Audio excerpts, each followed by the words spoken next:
2.7 the first year? Let me get my number. Yeah, and that's okay, because I need it for discussion, and I couldn't remember what the change was, if it was 2 point something the first year. Because I know it's over 3 years, but I wanted to. Don't want to appear that we were using that to balance the budget, which we told them that's not what we were doing. Okay. Good morning, all. Welcome to our May 14th board meeting with the priority of budget. First off, I'd like to turn on so I can be heard. Secondly, I'd like to just again wish everyone a happy Mother's Day. Remind anyone that would like to vote today, they can vote today. Today is voting day in some of our schools. We do start our graduation week this week, so very excited about the graduations coming up. I'd like to talk just a second about the importance of the budget. There was no vote. There was a question from one board member that maybe we had a vote. We didn't have a vote. I very clearly asked for opinions, and then I made the decision to focus today's meeting on the budget. So that was Pete's decision, Pete Wildeboer's decision to focus on the budget. We do have other very important topics to discuss, which we will discuss in the days and weeks to come. But we had, again, no vote. I got opinions from each and every board member, and then I made the decision. And finally, how it will go today, after we get through the preliminary things, we will actually turn it over to Ms. Sutton. I've asked her to kind of do an overview of exactly what we have. You also should have in front of you the board budget priorities that we all turned in. That is provided for you, as well as a capital outlay budget sheet. So we will have a wonderful and robust discussion as we look forward to doing the very best for our students and staff in New Hanover County Schools. At this point, I'd ask Ms. Bowie to please call the roll. Good morning. Pete Wildeboer. Present. Melissa Mason. Here. Josie Barnhart. Here. Pat Bradford. I am here. Stephanie Graybill. Here. Hugh McManus. Here. And Stephanie Walker. Here. All right. Thank you, board members, for being here on this wet, rainy, cold day. At this point, I realize that I have not led the pledge in a while, so I'm going to lead the pledge. If you will, please join me. Thank you, Anita. What's that? I pledge allegiance to the flag of the United States of America and to the republic for which it stands, one nation, under God, indivisible, with liberty and justice for all. Thank you. There was a question whether Mr. Vogel would be joining us. He is on the call, so he is here with us today. At this point, I would entertain an approval of the agenda motion. So moved. Is there a second? Second. We have a first and second. Any discussion? Hearing none, all in favor, please signify by saying aye. Aye. All opposed? No. Okay, that passes 6-1.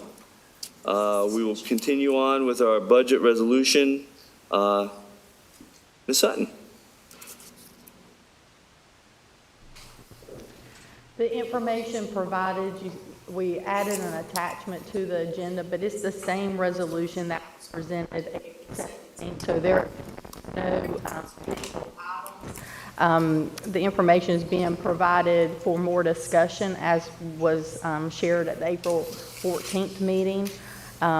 As we had talked about previously, this includes county funding increase from $94 million to $99.5 million, which is a $5.5 million increase as part of that resolution. In addition, we had also talked about providing some additional detail related to the capital projects in this meeting that last. And so that information is available for discussion. In our previous meeting, we talked about in the resolution is capital revenue and projects of a little over $2 million that came from state lottery revenue. But at that time, we identified what projects that money would be used for. And so Mr. Anderson's team has looked over that. receive $2 million, then we would complete the project, Myrtle Grove floor project, and then the remaining funding would go towards the New Hanover High School structural repair project.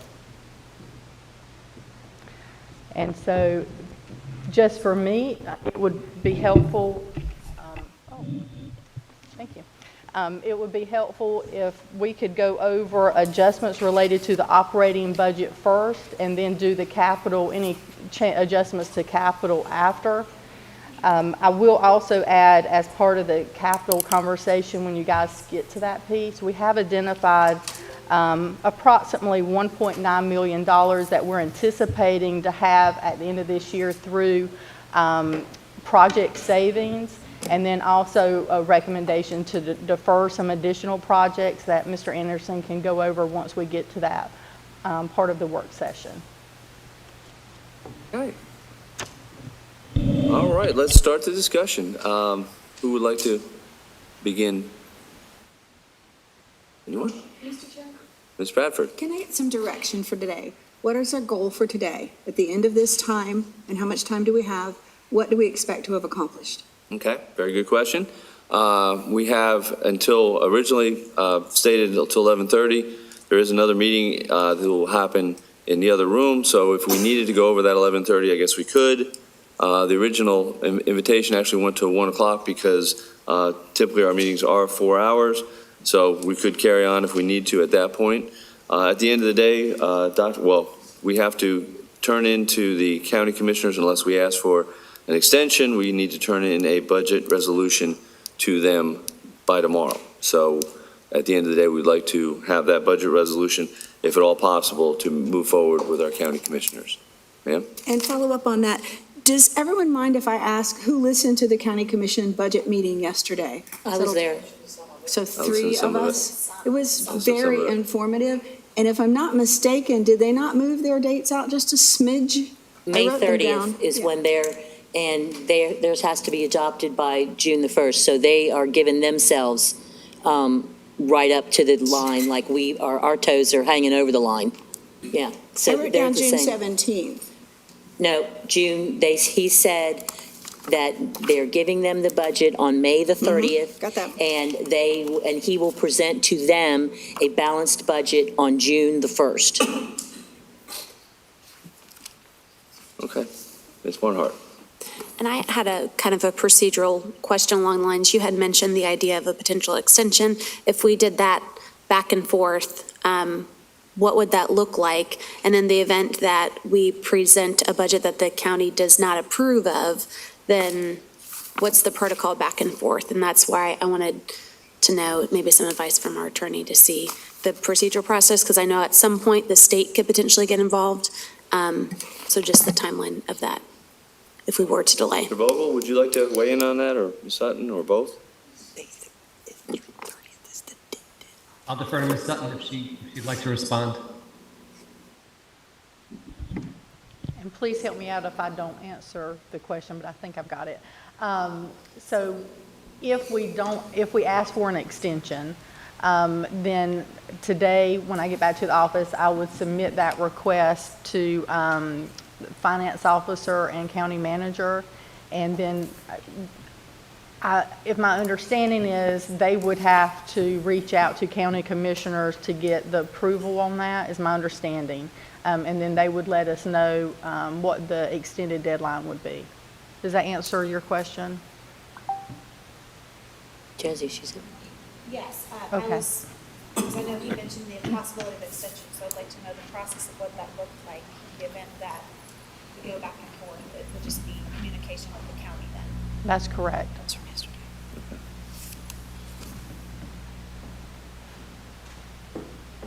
There's a paper being passed around that actually says June 17th. So I guess for clarification, the budget year ends in June 30th, so that is the absolute latest that they can pass their budget. But they're on their paperwork, it says June 17th is their adoption. They have a public hearing on June 3rd, so.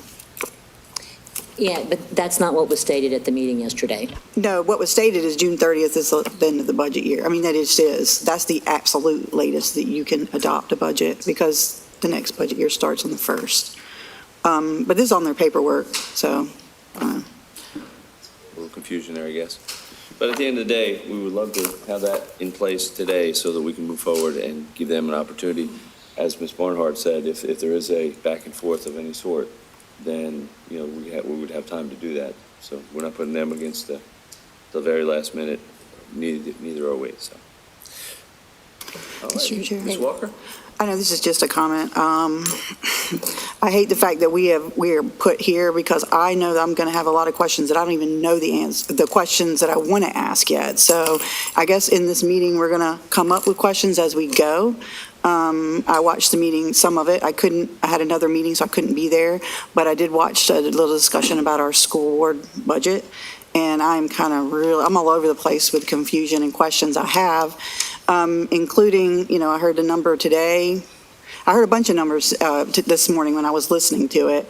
And so there are questions about endowment. There are questions about where we're moving money around with public capital funds. And there's so many. And I feel I feel like I'm pushed to the very edge of time. But I don't want to pass a budget unless I feel comfortable doing that. So I don't want to put them in a bad position. At the same time, I don't feel comfortable passing something if I don't know all the answers. So I listened to some of it and I kind of felt like, hey, I didn't know the answer to that. I didn't know what they were talking about. And I know discussions have been had, but I haven't had them. So I hope that we can get to a point where we get all our questions answered. And if not, I don't know how comfortable I feel voting for it. Well, do you want to raise a question, Ms. Walker? Would you like to start? Yeah, why don't you start? So how about this? This is a very simple question. We were presented a worst-case scenario of 279 cuts. I would like to know with this budget presented, how many of those actual cuts are happening or proposed to happen? That's a very simple question. Very good question. Ms. Sutton or Dr. Faust, or both? So we did put $4.5 million back into the budget, and we used the same positions that were identified by the county managers when they provided the additional funding to be able, and included those back into the budget. Do you want the listing of what those positions were? Hold on just a second. Well, I heard some, actually, and I was at one of the previous budget meetings, and there was a list, but even they had questions about the exact, 15 classroom teachers, 6 AIG teachers, 8 enhancement teachers, 47 teacher assistants. I know a question was asked at that, what meeting is this? April 11th budget meeting of theirs, which one of those were EC? And they didn't have an answer. So I guess we can, I've got the list in front of me, and that was repeated yesterday.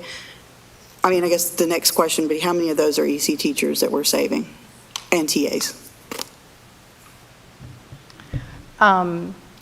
Those were regular classroom teachers that were, the salaries that were estimated in the budget were regular classroom teachers.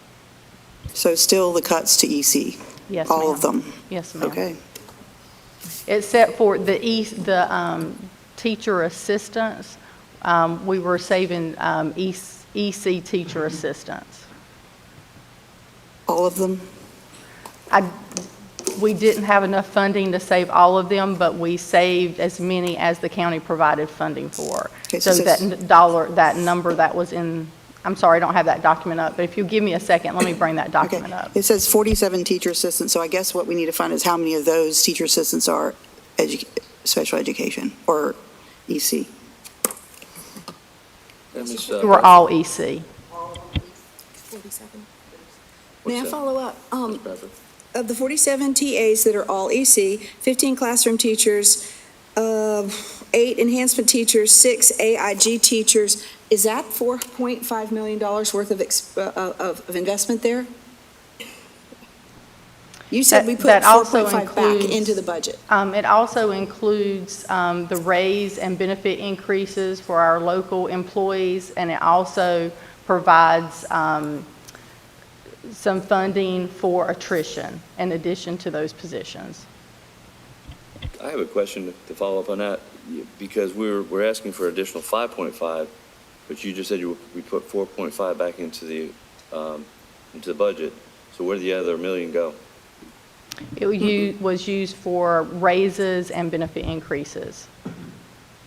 All right, so now I'm confused. When you said you put 4.5. So I included, back, we originally built a budget based on 4.5 additional funding from the county, and then the county came back later and said, we'll give you 5.5 increase, but you need to spend it in these different areas. So when we revised the budget resolution, which was included in today's agenda items, it includes an increase of $5.5 million. That $5.5 million includes increases related to salary increases, benefit increases, and the positions that were identified by the county commissioners, and also some funding for, to give us time for natural attrition through the other positions. Does that clear it up? almost. So when you said we put back, really, you put back the number into the budget that we could hope to expect from the county. Right, I Of increased 5.5. I So increased it's the 4.5 county plus 1. revenue by 5.5 million, which took that revenue number from 94 million to 99.5 million, the revenue number. Other members? Ms. Barnhart? Thank you, Mr. Chair. I think the initial question started off of the 279, how many of those positions were we able to keep? And looking at my sheets from earlier, it looked like 70.5 of those positions were from ESSER. So we always knew that those positions were not coming. So that would put it down to right at 200 positions. So with this budget that's currently presented to us with the 5.5 million increase, how many of those 200 positions, I understand that we might have some changes moving around, but how many of those people were we able to keep of that 200 number? If you'll give me just a second, Okay. so I can bring up that document that we had looked at before, because I don't want to give you a bad number. Hold on Thank just you. a second.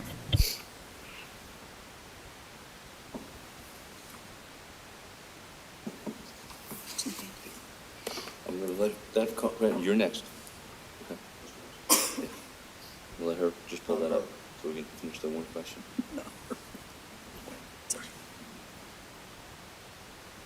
Okay, so, can I get?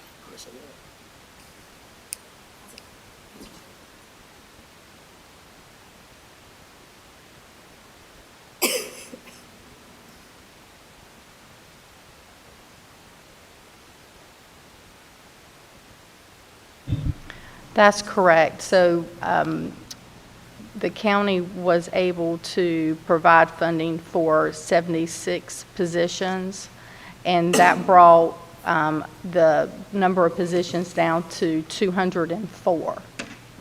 So a little over 200. And those were held on to? I'm sorry, Those were kept? No, 200 initially and- we were presenting having to cut 279.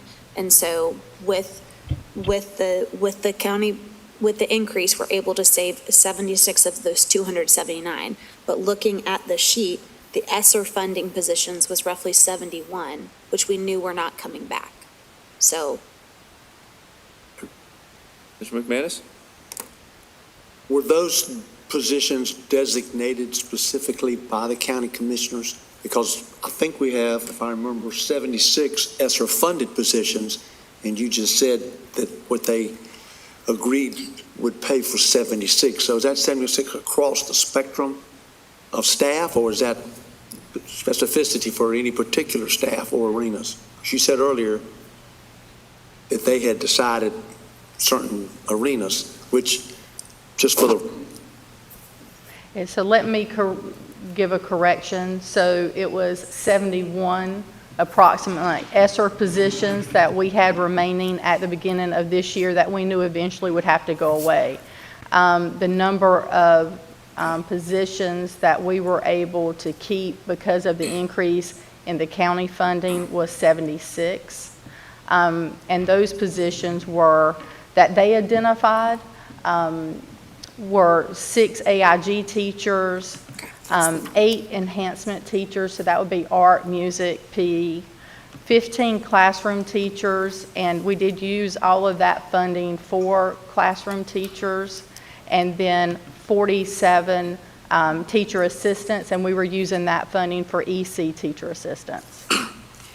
Would it not be advantageous in the future, just listening to the conversations, that one or more reps, the chairman of the board, would meet with whatever the county commissioners, maybe the chair and/or their financial officer, so that rather than we meet separately and then go back and forth, that we're kind of colluding from the get-go, and then when we leave a meeting, we know our boundaries or our, I just think it's like two entities and we're both talking about each other, when if we would collectively meet, small groups, so they could talk.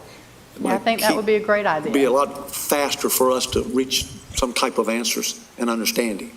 And Mr. McManus, I just want to share that I did reach out to the chairman of the county commissioners and ask for a meeting of all of us again, and they were not able to. Because I remember you telling me that you were going to meet with them. Yeah, I did. Before we go to any thirds, I'd like to ask the two members that have not spoken if they have any questions. Ms. Mason, Ms. Craybill? I'm just listening. Okay, all right. We'll go around. Ms. Walker again, then Ms. Bradford.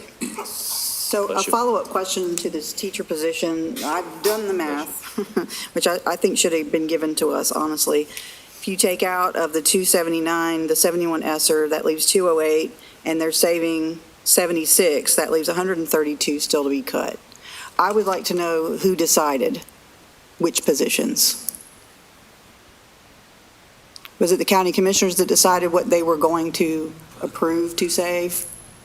Yes, so we provided a list, the same list we provided to the board, the 280 positions, and then I'm assuming the county commissioners, we've received the information from county manager, as these would be the positions that they would like for us to save if possible with the funding. So we have our prioritization list here, and it says EC teachers were the top, and I don't see any EC teachers being saved.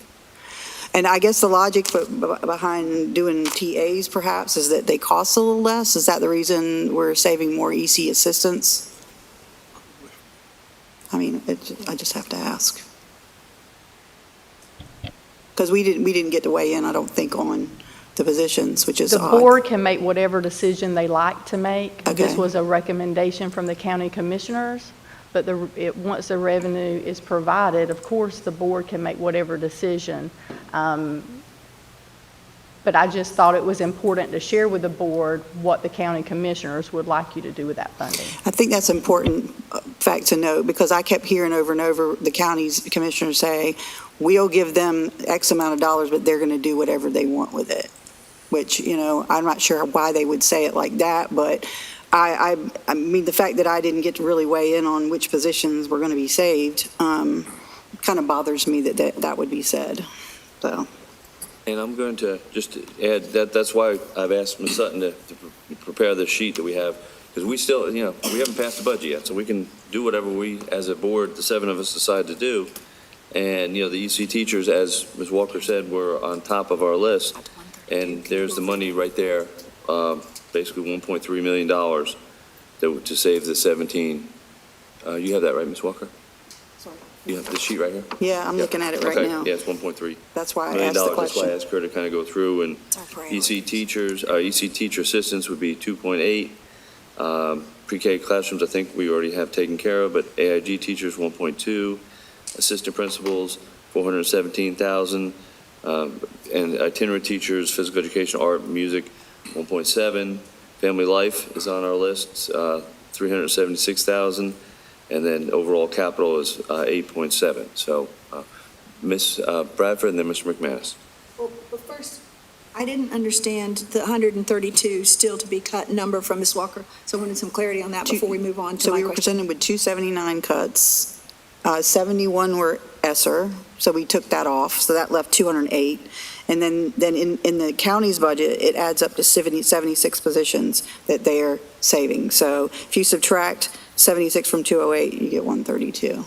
That's what seems to be the cut that I'm seeing. So it's the 71 ESSER plus 76? Is that what I'm missing here? No, ESSER, 76 was reduced to so ESSER 71. funding's ending. Yeah, So if I know. you go So- and take those positions away from the total, At least you're left with 208. So the county is, the list they gave is 15 teacher classrooms, 6 AIG Oh, teachers. we're adding that adds back. up to 76 Gotcha. positions saved. So I just subtracted that. That leaves a cut of 132. Thank you so much for You're that welcome. clarification. You're welcome. My question Ms. Sutton, is, I just need some simple math. How much in dollars have we, the school district, reduced our spending in the budget from last year? How much in dollars? We know, we have a general idea now what the county might kick in, but how much have we cut? Because we came into this in a shortfall. So when you're in a shortfall, you trim. So how much have we trimmed in all departments? So overall, it's an increase actually to our budget because of the benefits and the raises. But you want to know just what the amount of the reduction is, and that don't include the increases in the other areas? Is that the question? I suppose. Okay, hold on a second. Let me see if I can find that real quick.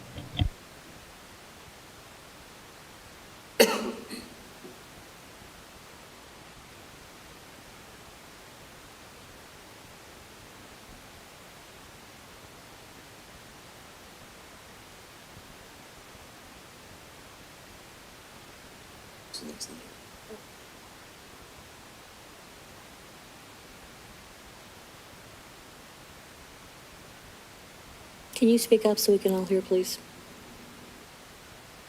I'm trying to understand your are you saying with the COVID money, which would be federal dollars, not happening, how much are we decreasing? Or is that what you're trying to ask? I'm trying to bring this down to simple math. Okay. Because I think in terms of math and simple, we had this much last year, and we're supposed to cut. So I want to see what that number is. If we add back because of mandated salary raises and benefits, that's another deal. But I want to know how much did we hurt ourselves? How much did we take away? And obviously, it looks like we took away 132 positions, but I want to know in dollars and cents what those numbers are, all total. I mean, we trimmed, what, $20,000 off of our board budget, but that's the only thing that we've been allowed to work on. There's still a lot of things. In the county commission meeting yesterday, one of the things that they said is, we're not cutting our travel expenses, but the county's in the same situation we are because of how they reevaluate every 4 years for the value of real estate. They don't have any bump, any extra income this year when they will next year. So they're having to really scrimp and cut back on programs and cut and cut. And so that translates to us. And if we come in there and we say, we don't care that you're having to cut, but we want more, in my opinion, it's not going to go over well. And so I'm trying to determine what have we done?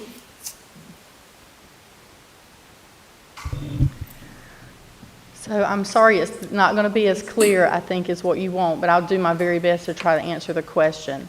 So when we're looking, for salaries, we cut right at 20 million. And that was including those ESSER positions, and that was including the local positions. What was the last thing you said, the whatever positions? And the local positions. So that included the ESSER and the local positions. It was just a little under 20 million. And that's the number that everyone's been talking about. So, but we also cut non-salary items. But we also added things to non-salary items. So I would like to give you a total. So the total reduction to non-salary items was around 20 million in our local budget. But that's because we had some big increases that we had to cover related to mandated increases that I think we've talked about. First, we had an increase of almost 300,000 related to charter schools, because when we get the increase in revenue from the county, the charter schools have to get their piece of that. So I had to increase that expense. Then we also had an increase for, hold on, I'm scrolling through, $1.2 million, and that's going to be related to our curriculum. So we were paying for that expense out of ESSER, but now that we don't have ESSER anymore, we needed to pick that up with our local funding. And that included the consumable supplies that we purchase for our students every year. Hold on just a second.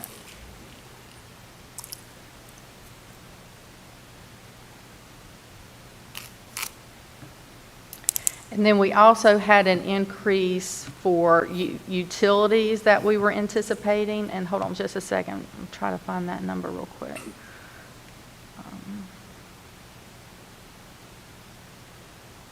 If I remember, she said in her presentation, the cost of running a school system was up 30% since 2020 and 21. If I make, You're up next. that's right. Yeah, Why the she- increase for utilities was right at 500,000, a little bit less than 500,000. What, So we've decreased in other areas, even though it seems in total that we didn't really decrease our local budget and non-salary items, it's because a lot of those decreases went to cover these increases I just shared. Mr. McManus?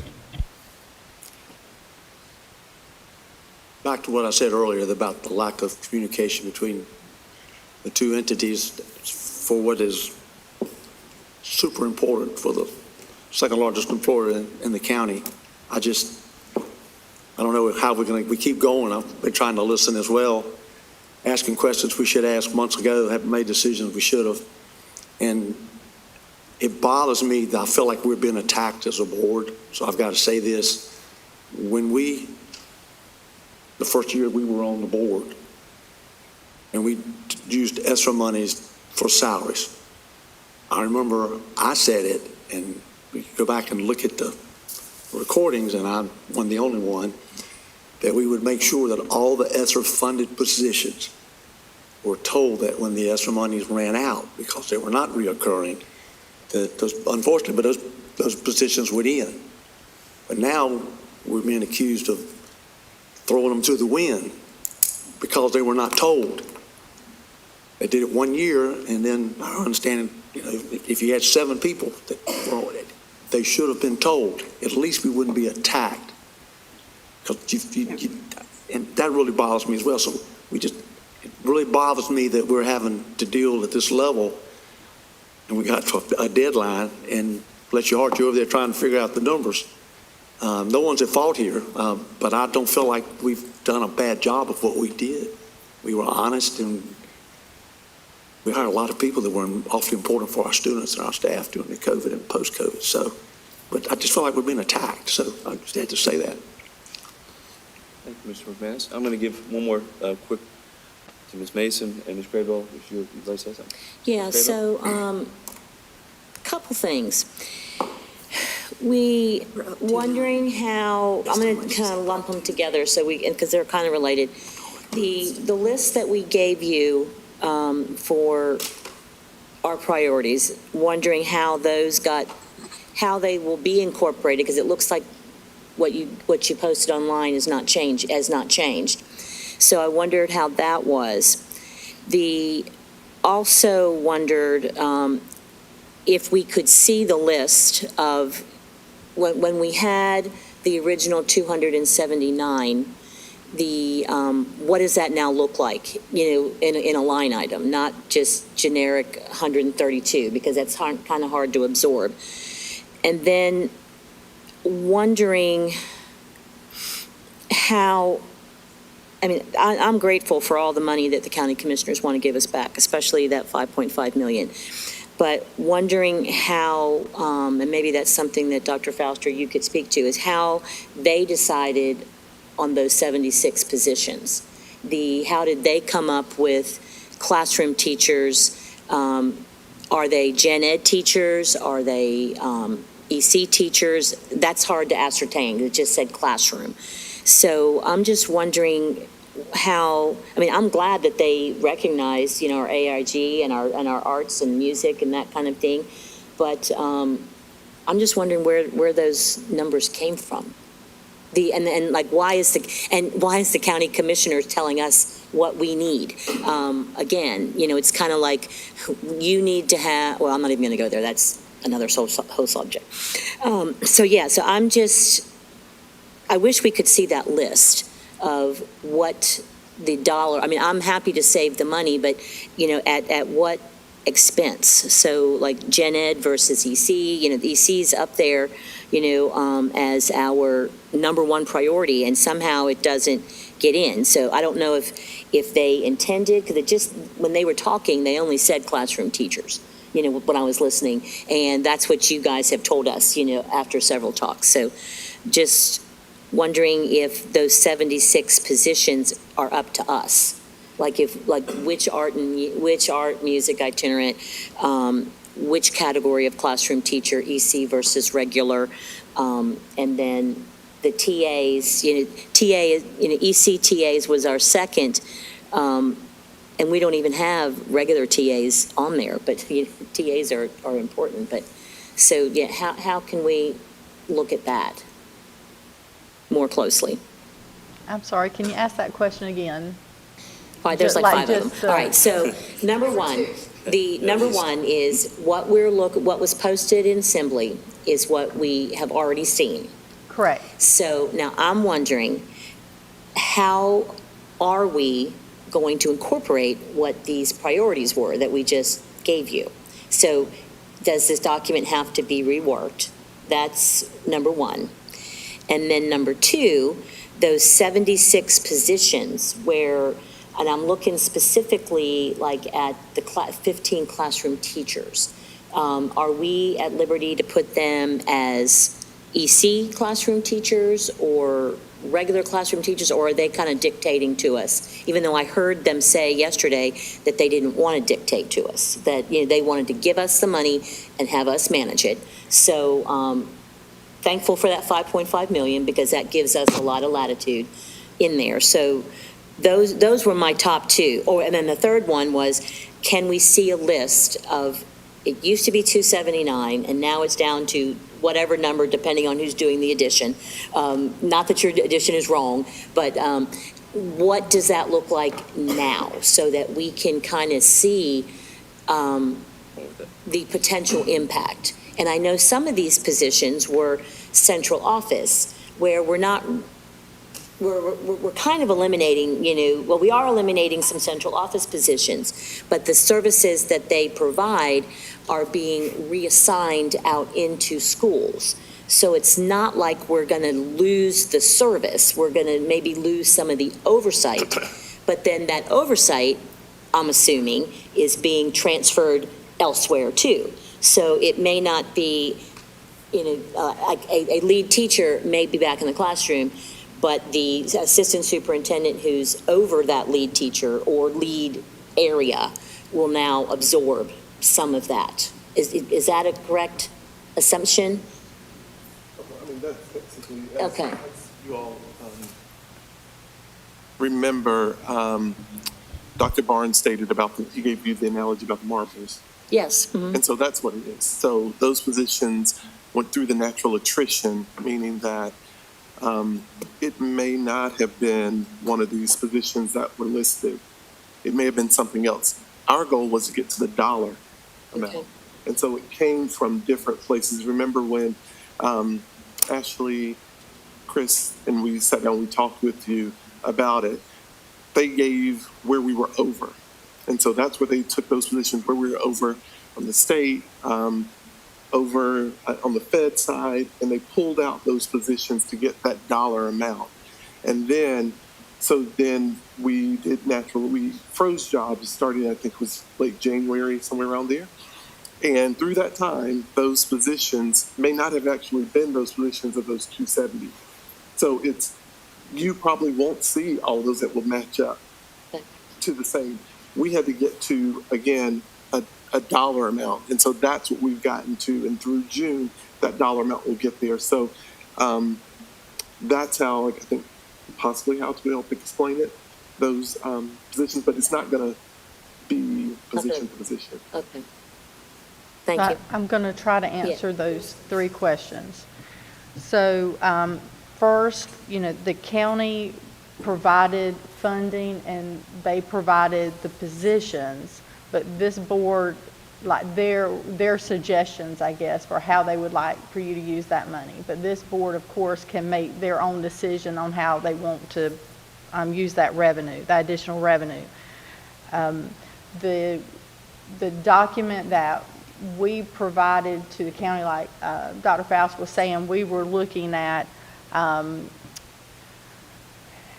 when we provided them that list, they did ask for information as far as what turnover have we already seen, and we did provide that information to them. I am only guessing, but it could be they took that into account as well when they were looking at what positions that were still, that we still needed to reduce by, because we didn't have that natural turnover. So that, I think, is another piece of your question.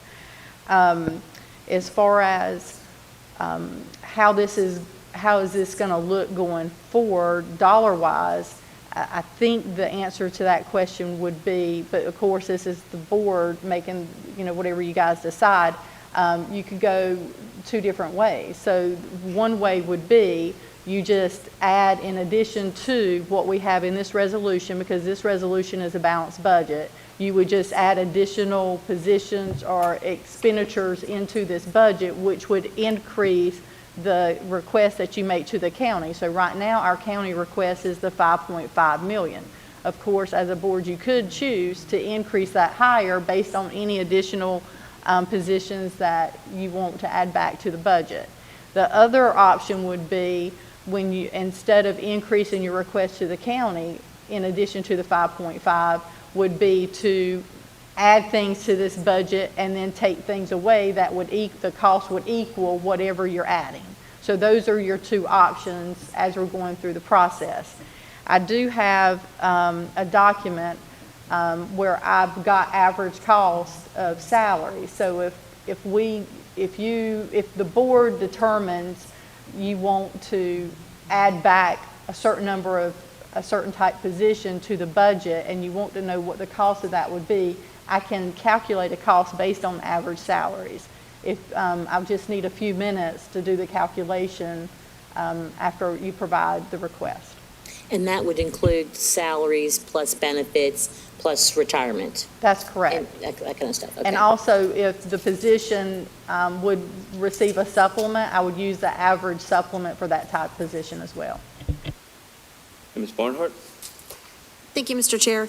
I appreciate you talking about the balancing of it. So asking for more money or cutting back on somewhere else in our budget, because the whole problem is about sustainability of how we're going to continue to do this. Because one of the things that we have constantly heard is the maintenance piece. And so I've asked very clearly, are we going to be in this position next year? What about the year after that? Because staff are worried. And so I want to ask some clarity questions so that we can get this out to the public. Number one, we are not cutting family life. This board gave a directive to deflate central office.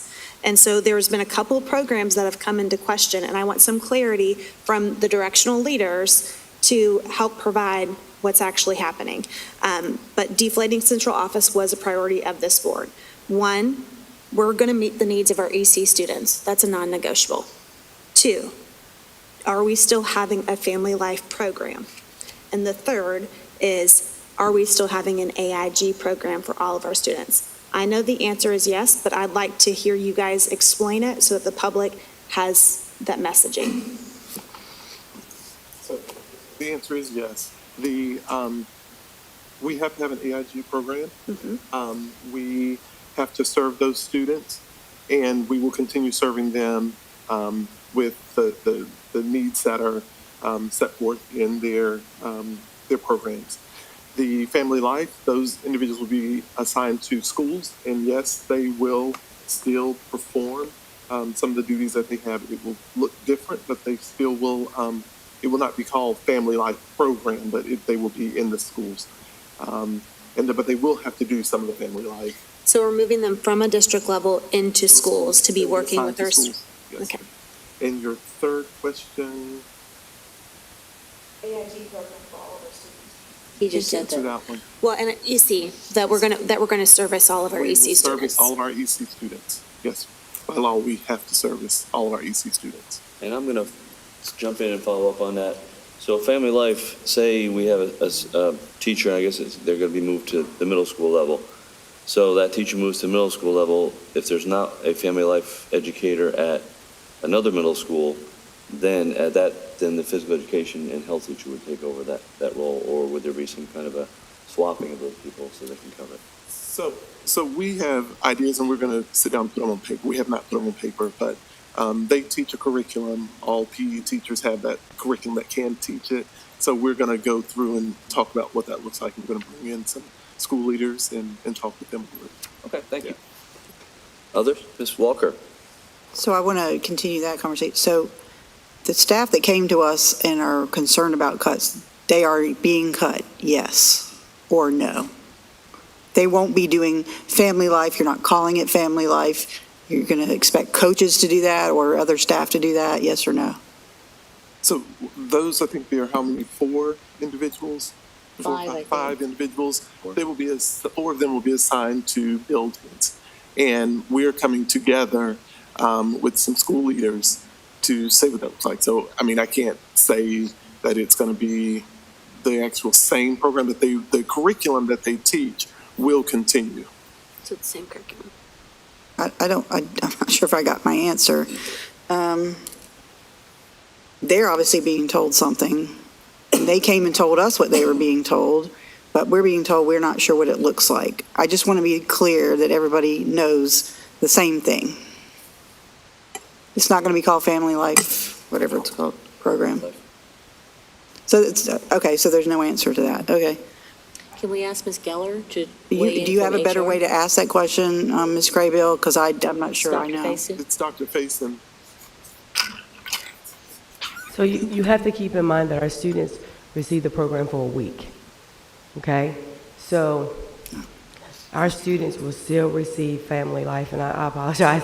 Our students will still receive Family Life, and those teachers will still be teaching in schools, but they will be doing, along with Family Life, they will also be doing other health curriculum. So we're going to make sure every student in our middle school receives Family Life and have the option, as they always have. And we're going to be working to also make sure that our 5th grade gets that option as well. We have not talked about the logistics of what that looks like, is what Dr. Faust is saying. But our students are not going to, our parents and students are not going to lose the option of having the program, but who presents the material will look different. And the teachers that are currently presenting the material, they are health and PE teachers, just like the health and PE teachers we have now.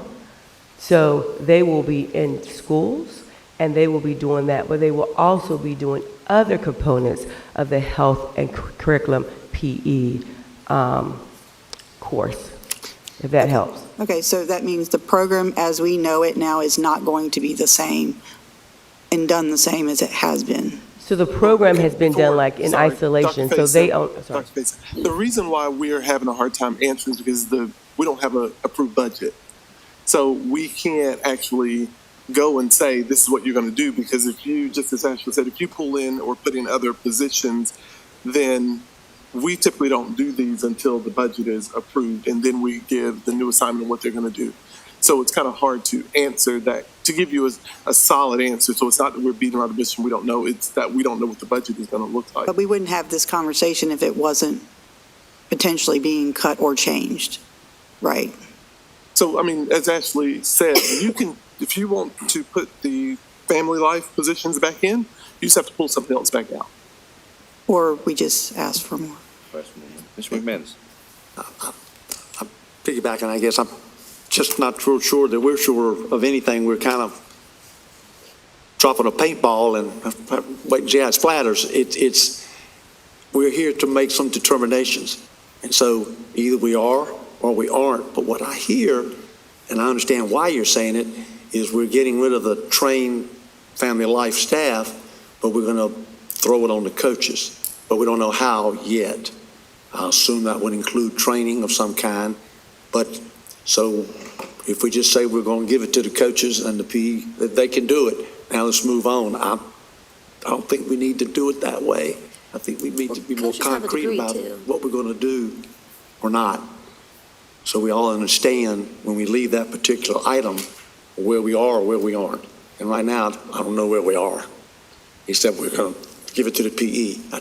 And I understand why you're doing it, but I just don't think that's the way we need to be doing business right now. My 10 cents. I thought Dr. Faust said that 4 of the 5 family lives would be assigned to the buildings, not the actual same program that they teach. Each one, different So building. 4 of the 5 will be, and they will be doing some program that involves this. Did I understand that right? Or are we giving the instruction to the coaches? So it's our understanding, and I'll let HR actually handle, when it looks for certification, the same certification. So if I have a phys ed degree, that's the same certification as the family life. So they all have the same degree. So they're teaching, now I'm just teaching the curriculum. So here in our district, we were able to pull some individuals out of the school system, out of the schools who had the same degree, and then teach a specific curriculum. Now, those individuals who used to teach, and someone help me out if I'm saying it wrong, in middle school where all coaches, I'm assuming at some point, all taught the lesson for a week long. Now, everyone would go back to teaching it. Every coach would be responsible for teaching it. When I say coach, every health and PE teacher would be responsible. They're not necessarily a coach. Mr. Wildeboard, did you have to teach this I did. Yes, ma'am. and say the words and all that stuff? I surely did. Okay. Yes, I did. 1 whole week. That was more than, I think it was a couple weeks, but yeah, we did before. Actually, when I worked for Mr. McManus. About that. So, yes. Ms. Walker, then Ms. Bradford. Okay. So I'm looking at this budget, board budget priorities list, and it seems to me that how we scored this priority list, it totals over $17 million. That's if we wanted to save these positions. Is that correct? That's correct, but it also includes the capital because that was also included in the priority. And the capital is what the commissioners are suggesting that we pull back because it hasn't been spent and put that towards shoring the budget up. Yes? So this is the additional amount that we were asking the county for. So originally, when we were going over the capital request, what came from the capital committee was a little over 10 million, and it was the 2 million state lottery revenue, and then we were going to request this 8.7 million from the county as a capital appropriation. And so the amount you see here is adding back the county revenue that was originally on the document that came from the capital committee. Okay, I may have mixed my, I've got a lot of papers in front of me. I'm looking at the county budget paperwork, and it says no capital allocation, approximately 11.4 million remains from prior years. So can you explain to everyone what that means? That means? Somebody explain it to me? I can. Okay, so thank you. This has been an ongoing discussion. So when the county commissioners are asking what the status of capital is, they're asking their chief finance officer, what's the current expenditures? Now, I've individually discussed with some of the county commissioners and Mr. Creedle that that's really not the best way to look at status. Mm-hmm. And so let me explain how we implement our projects. Let's say there's $1 million project. That $1 million gets allocated to the school board and is budgeted in July. Mm-hmm. We have design, so in the fall, we will select designers and we will start the design process. So of the $1 million, maybe 150 gets encumbered at that point. And then it's spent through winter and spring until we bid the contract and award the contract. So the remaining funds are encumbered in the spring. So at this point, we're looking at, let's say, April, and of the $1 million, we've encumbered all the funds, but there's been very few expenditures because the design portion, the design contract's probably about 15% of the total budget, but you've only spent about 70% because you haven't started construction yet. And we bid in the spring so that we can get shop drawings done. We can go ahead and order equipment that has long lead times, because when school's out in June, we want to hit the ground running. And then from June to August is where we spend down those funds. So what I've suggested to the county is, if you would like to know the status of our projects, then I've got a spreadsheet that shows where in, the schedule each project is. And that would be a better representation of the status. Looking at expenditures is really not a good way to do that. Unfortunately, construction schedules in the fiscal year, they don't align. Funds we get in July, we're not going to spend them in that fiscal year because we're not starting construction until school's out the following year. So I'm working with county staff on that, and I think we're going to be providing that information in a different way and not looking at expenditures. So follow that up, and I understand, and thank you for that explanation. It is a very good explanation for that. But I think, I'd had conversations with some of the commissioners, and I think I shared that with you, that they were like, why hasn't it been spent? And they didn't understand that part.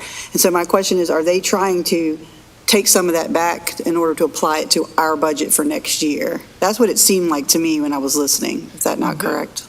They're not taking any money back. Right, are they just reassigning it? They're looking at, we're not going to give you any additional funds until these funds have been spent. And so in addition to, our ongoing projects, there are projects that have been completed where there are savings, or there are some projects that we can defer that are less critical. So in June, we're going to be presenting to you a budget transfer for about $1.9 million that will fund our capital for the coming fiscal year. We'll have about including lottery, we'll have about $3.9 million, and we'll show you how we plan to, or what projects we plan to allocate that to. So this is, and that will close out the 2014 bond, which we've been working with the county to get that done, and it'll kind of sweep up any remaining funds on, the past couple of fiscal years. Ms. Mason. Lots and lots of numbers being thrown out. I'm looking at the board budget priorities as well, and it was mentioned that from the county funding, there would be 47 EC teacher assistants saved and 6 AIG teachers saved. How does that change the number of what we would have to ask as far as our board priorities go?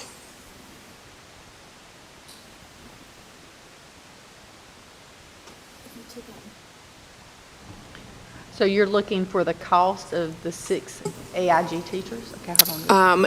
I'm looking because those positions were saved according to county funding, correct? So 47 ECTAs and 6 AIG teachers, which leaves 11 ECTAs, according to my math, and 8 AIG teachers. What would the reduction, because the numbers here are based off of the 58 ECTAs and the 14 AIG. How would those numbers change based off of the positions that have already been saved by promised county funding? I'm sorry, I'm make sure I understand. So let's use the AIG as an example. So on this sheet, the number is 14 AIG teachers, that's a priority. And so you're saying to reduce that number by what was on the county recommendation and then give you the difference. Okay, hold on just a second. And then the ECTAs as well. And if we could take it one step further, I'm going to jump in, but if we could subtract the capital, and if we could subtract, I think the pre-K classrooms have already been saved. So if we could have that total number without the capital and without the pre-K, it would be great. Thank you. For myself.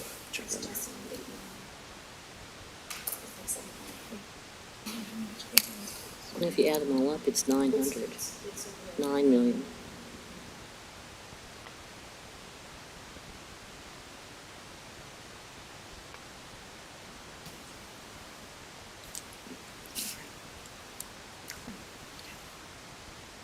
Lucy, I'm sorry, Jim. That's right.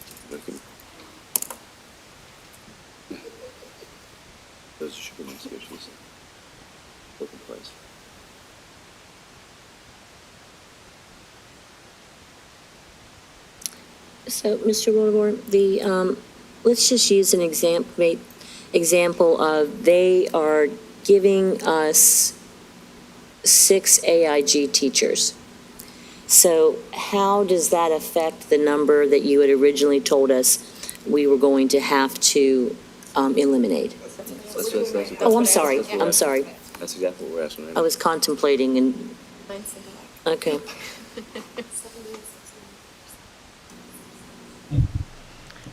Okay, so I've made the adjustment, so I'm going to repeat what I've done to make sure that we're all in agreement. So I reduced the 58 teacher, EC teacher assistant number by 47, which left 11. And I have reduced the AIG teachers from 14, I subtracted 6, so that gives us 8. I've taken out the cost for pre-K classrooms, and I've taken out the capital.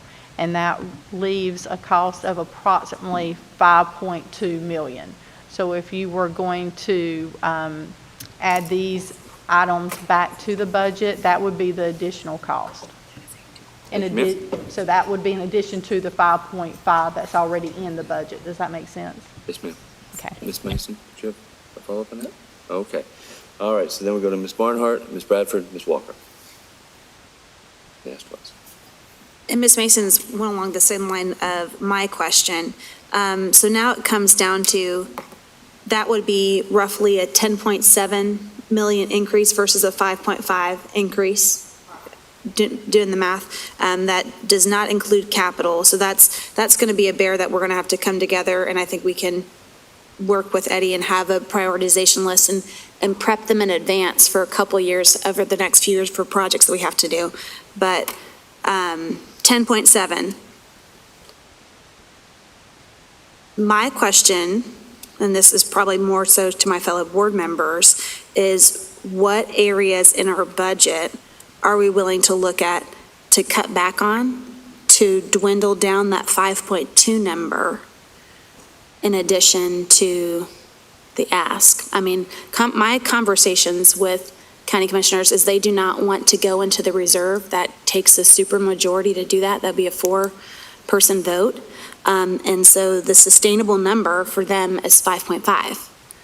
So I think almost doubling that from 5.5 to 10.7, I think the answer is going to be, it's not going to happen in a sustainable manner.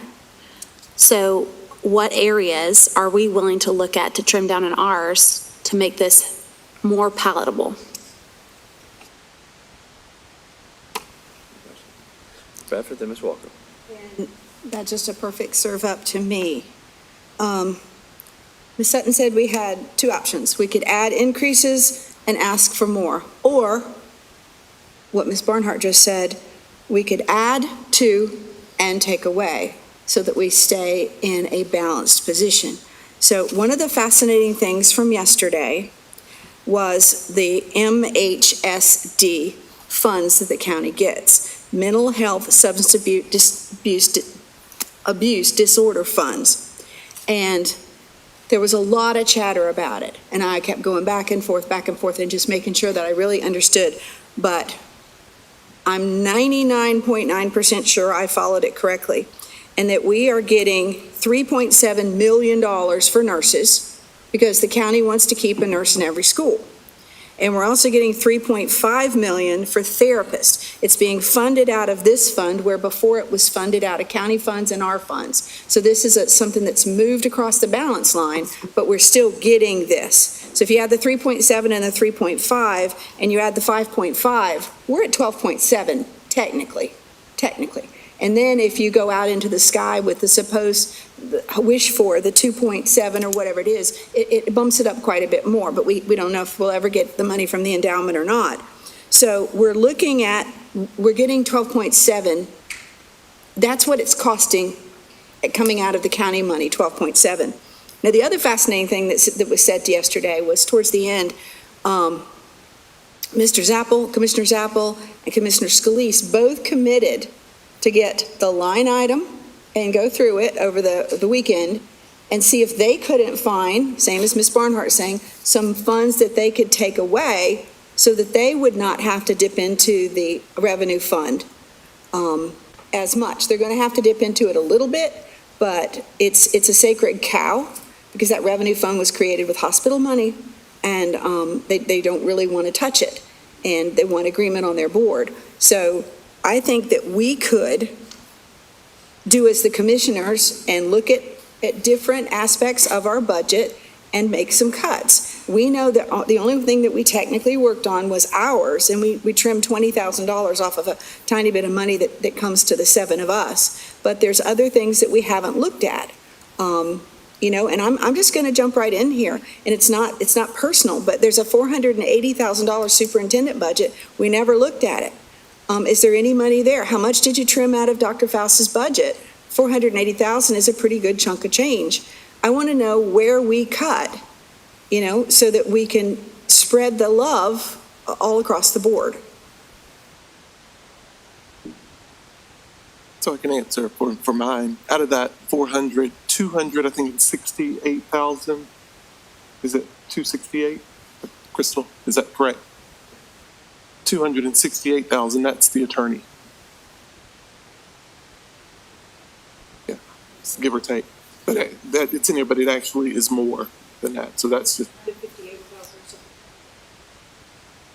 Yeah, all of everything is in my budget, so that I don't technically have a substantial budget.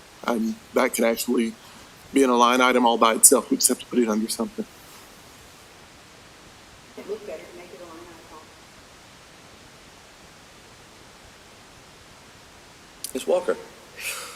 Sorry. Okay, thank you. Oh, no, that wasn't at you. I would just say, to me, looking at all these numbers and looking at all these shifts and all these considerations, like, it comes down to what we actually need, and that's what I think about. Because I think when we've had a few meetings, and especially after the first one, we were looking at potential of about 280 cuts. So it's like, I don't think we can handle that. I don't think we can serve our students the best with that, especially at our high need schools. So we rolled into doing budget priorities, but still haven't drilled down on actually looking at where the needs are, because that's really the most important thing to me as a board member.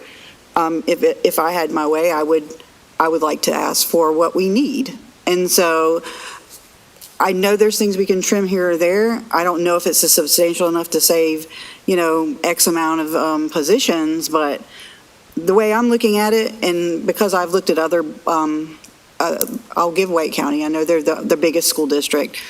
They have put together a budget that has asked their commissioners for an additional $58 million based on loss of ESTR, based on loss of the needs of their students. And I read all their letters. I read the letter from the superintendent to the school board, and then I read the letter from the school board to the county commissioners explaining exactly what the ask was for. And so I'm personally in favor of asking for what our district needs, because I think New Hanover is a great district, but I think we can do better and sustain what we have. And so we can ask probably questions till the cows come home. We obviously are in a time crunch now, which is unfortunate. We have days, perhaps. I mean, we know what their deadlines are. But I would still like to look.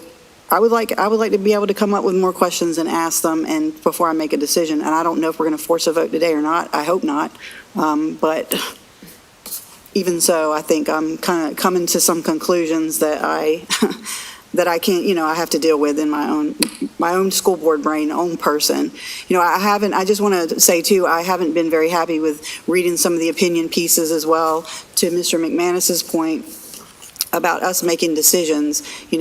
I understand that we don't create revenue on our own. We're at the mercy of everybody else. So, we don't have the power to tax. We don't have the power to raise our own funds in that regard. So it's our job as a school board to ask for what we need. And so, when I read things like, we've been warned, we had been warned years ago, or, we knew what was going to happen.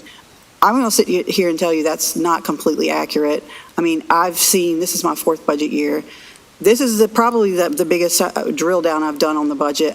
In 22, I asked for a lot as well and didn't get the answers I had hoped for. So therefore, I voted against that budget. So I just want to advocate for us as a board that I think we're trying our best to learn as much as we can and figure out how we can save as many positions as we can.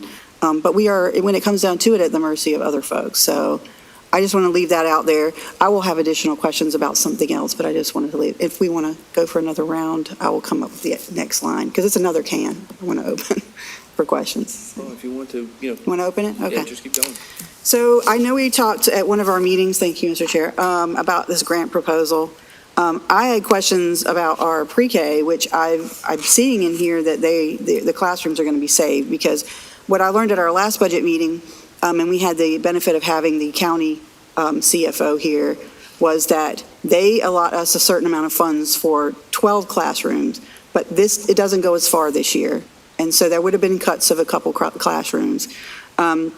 But I'm hearing it's being saved, so can someone clarify where that money is coming from? Is it from this grant proposal that we have submitted to the endowment? We currently do not have revenue that we know that we're going to receive for those 2 classrooms. I believe the conversation you're referring to was a request to the endowment to potentially save those 2 classrooms. Of course, we would be really early in that process. At this point, we can't budget for that because we don't know if that revenue is going to come through or not. So just to follow up, there is timelines for our pre-K program. They have to give notifications. How is that going to work for them if they don't know whether they have 2 whole classrooms? I mean, they got to notify parents and... Yeah, at this point, they are reducing the number of students that they're enrolling by those 2 classrooms. And then if we receive revenue later, then we will bring those 2 classrooms back. But do we know a timeline for that? I have no control over when I would be notified if we would receive that revenue or not. So I have to move forward assuming as of now we don't have that revenue. There won't be pre-K funding. Right. So it's the end of the year, letters have to go out, but we could potentially lose classrooms. And I know there's a wait list. So I don't know logistically how that works for our pre-K program, except we're at the mercy of a decision that we don't have the answers to. Is that correct? At this point, our pre-K program is moving forward, assuming that we would have 2 less classrooms. Okay, thank you. Because that's the revenue we have to work with. Ms. Barnhart? Thank you, Mr. Chair. I guess I was going to follow up with Ms. Walker's question about the endowment ask, because it was roughly, I know it's a 3-year cycle, roughly 2.7 annually. So looking at that number, and I know that you did the math just a short time ago, of the additional 5.2 in order to fully fund the priorities of the board, excluding capital. Does that take into account the ask from the endowment, or if we were to receive that endowment ask, would that be a net of 2.7 less of that need? Does that make sense? The information I've provided does not include any revenue from the endowment, because at this time, I'm not aware that we're going to get revenue from the endowment. So if you wanted to consider that, it would be in addition to what I've provided. Ms. Manis? Thank you. The original understanding, I looked it up, with the endowment included.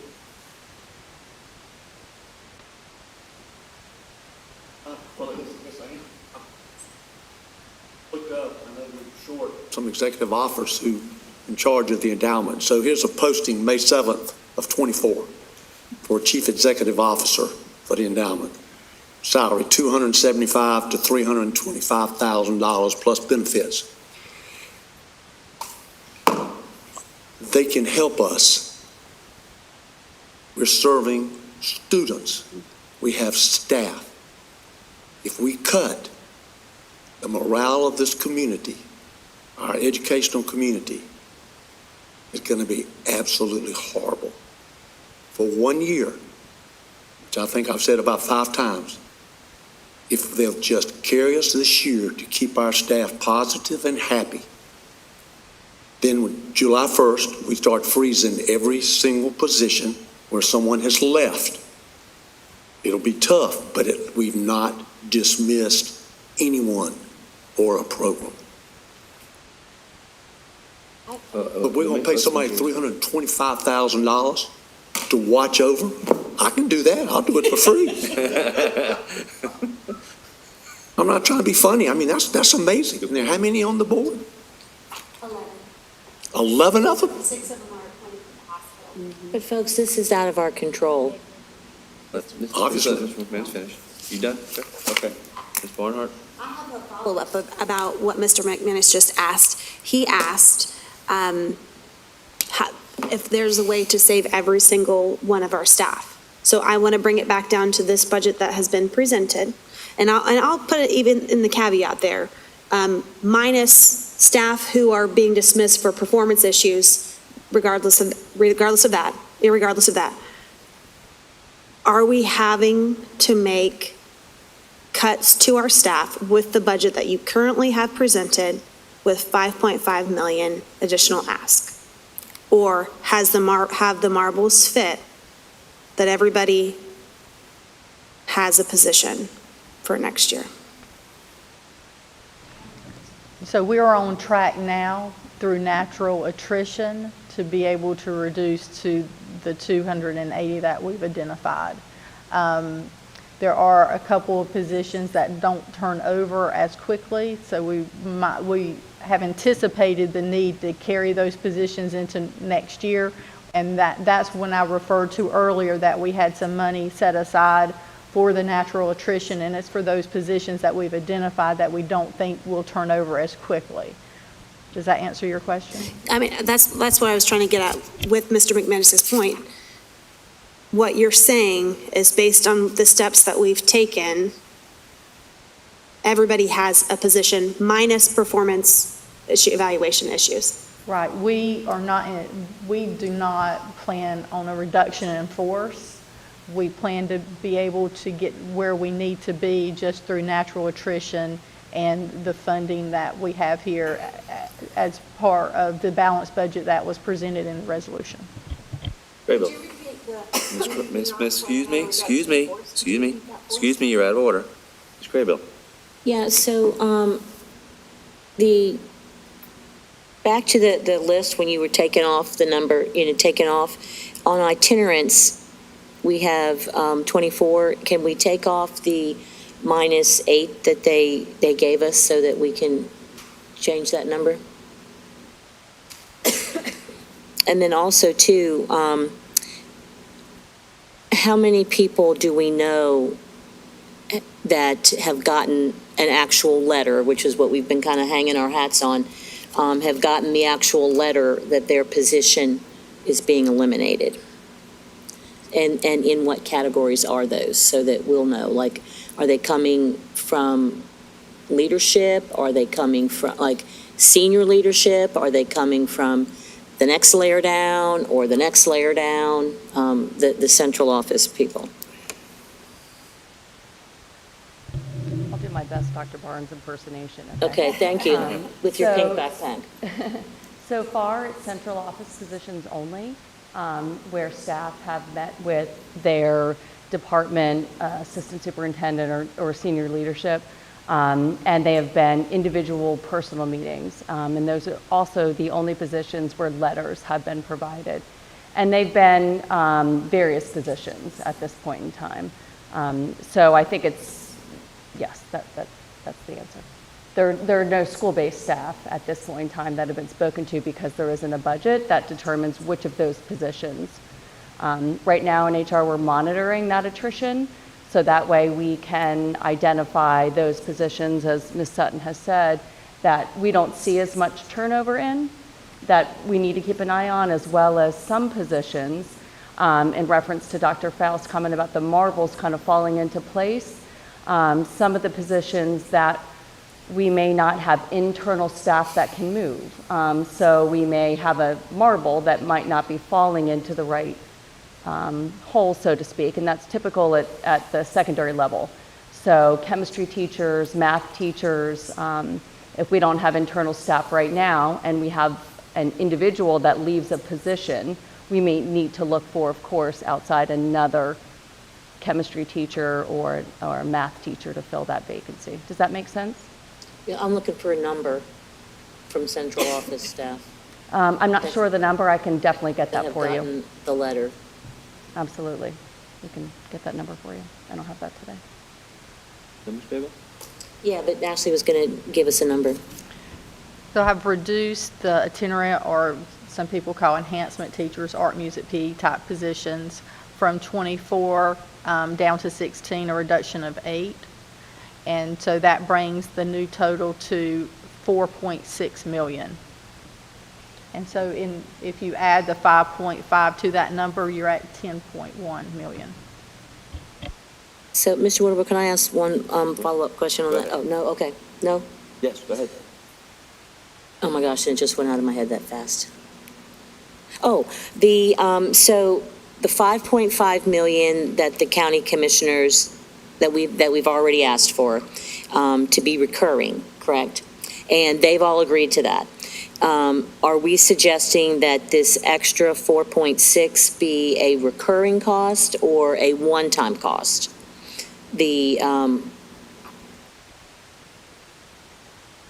Well, it doesn't have to be. We would have to cut them later, but yeah, I mean, I'm just saying, but because, and the reason I asked that question was, because when I asked, for clarity, if they were reducing, their one-time ARP monies, could they transfer their one-time ARP monies over to like us for capital? And he said that everything that they've reduced out of their budget is already been accounted for. So that's why I was asking the recurring question, because they're not willing to go into their RSF. So they are cutting things and are not transferring. He goes, it sounds really simple, Ms. Crabell, but no. So that was, I just wanted everyone to kind of know that they weren't interested in that kind of negotiation. Can I provide some information? So first, I just want to clarify that we have not submitted a request to the county for the 5.5. So I just want to make sure we're clear on that, so that no one has actually officially given us any information that we're guaranteed the 5.5. That would still need to be part of the request. That's just what was included in a presentation that the county manager gave, I think, a month or so back. Mm-hmm. And also, I wanted to share, if we make the request for the additional 4.6 million, and if it's not reoccurring, then we'll be looking at that for next year. That would automatically be a reduction as we're building next year's budget. So that's just something for you to think about. Yeah, okay, thank you. At this point, board members, I'd like to make a suggestion. I think we have three options in front of us. We've talked for well over an hour at this point. One is to accept the budget proposal as provided. Second option would be to accept the budget proposal and add a $4.6 million, I believe that's the final figure we have here in front of us, additional ask. Or I think our third option would be to ask for an extension to continue to discuss this discussion, but we really would need to have a specific purpose on why to ask for that extension. So would anyone like to make any one of those three motions so we can carry on our conversations?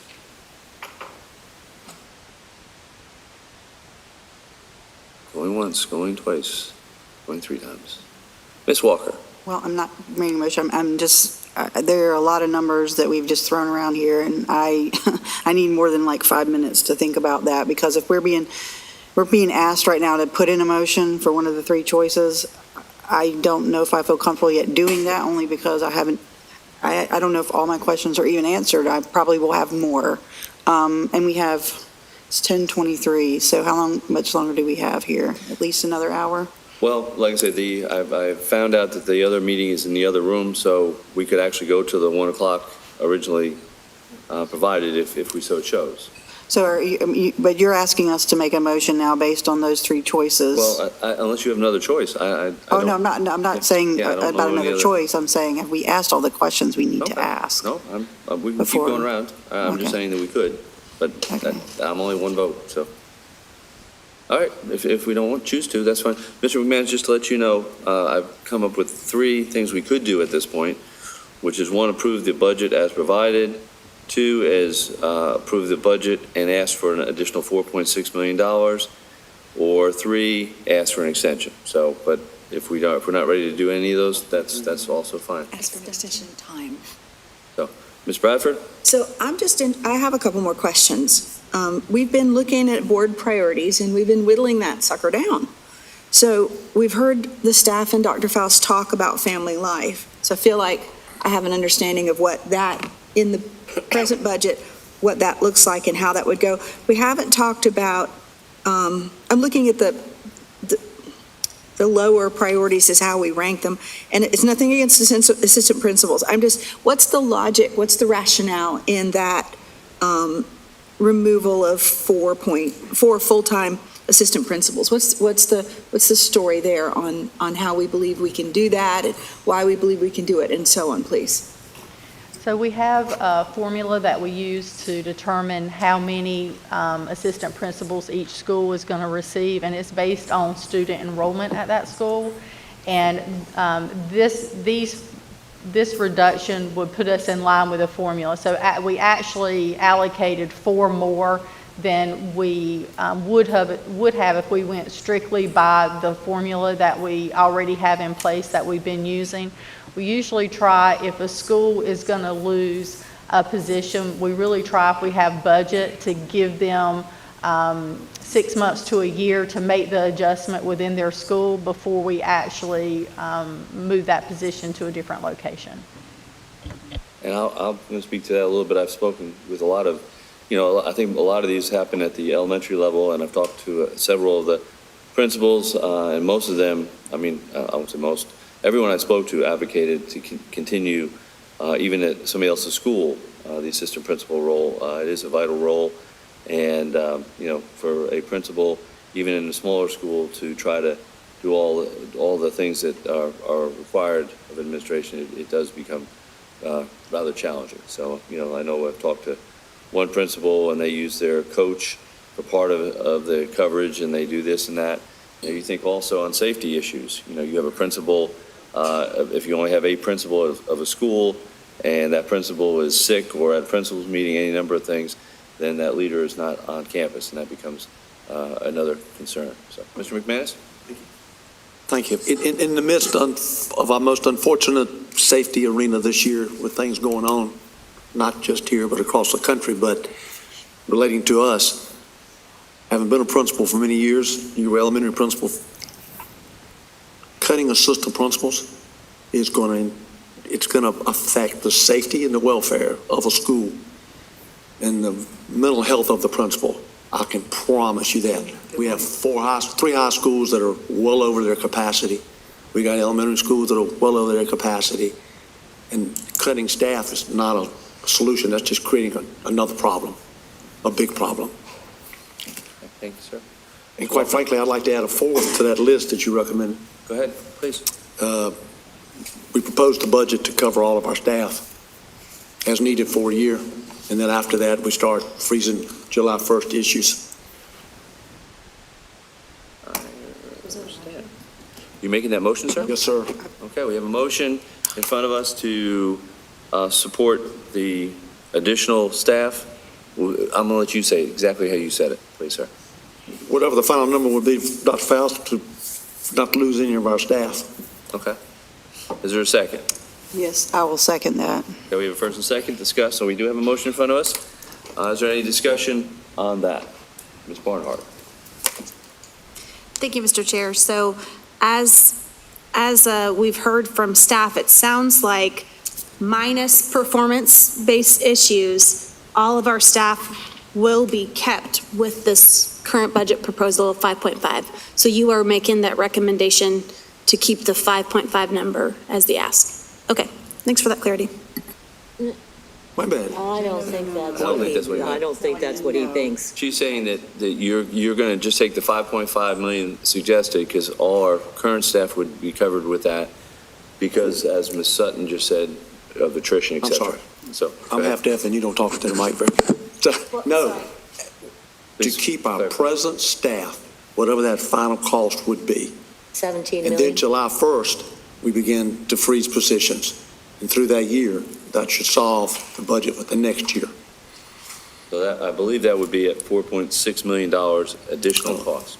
Is that right? No.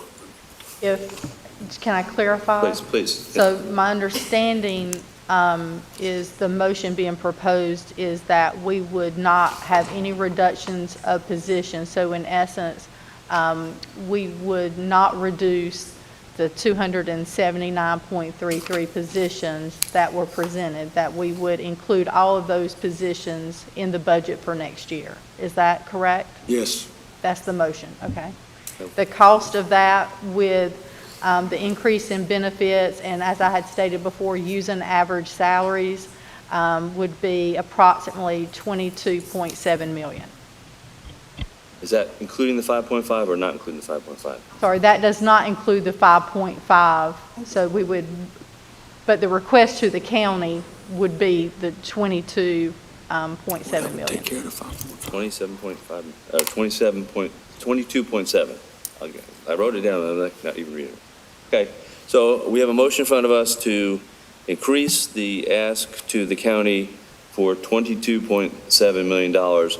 We've had several discussions. Ms. Craybill. Okay, so I want to come back to this budget priority list where we're subtracting off and making new monies. So since it has become, well, it's clear to me, but I'm not sure if this is what it's right. In the 47 teachers that they are proposing in the 5.5 million, they just said classroom teachers. So we can use those as gen ed or EC classroom teachers. Is that right? Okay, so if we have up on the top line 17 EC teachers, should we subtract out 15 from that so that now we're down to 2? Because it's already been added in? Sorry, got a little confused. We're back to the board priority list? Yeah, I'm looking at the board priority, and we've been taking out, like, the EC teacher assistants, we took out the 47 down to 11. So in the classroom teacher category, we have 17, positions under EC teachers. So can we back out some of those 15 teachers into that? Because like Ms. Geller just said, if we need a chemistry teacher, we're going to have to hire a chemistry teacher. If we need an EC teacher, we're going to have to hire an EC teacher. The board. No, I'm just asking what that number would look like because they've already told us that, they haven't already told us. We have already asked for the 5.5 million, which includes 15 classroom teachers. And what I'm hearing is that they're not telling us we have to have EC teachers. They're not telling us we have to have gen ed teachers.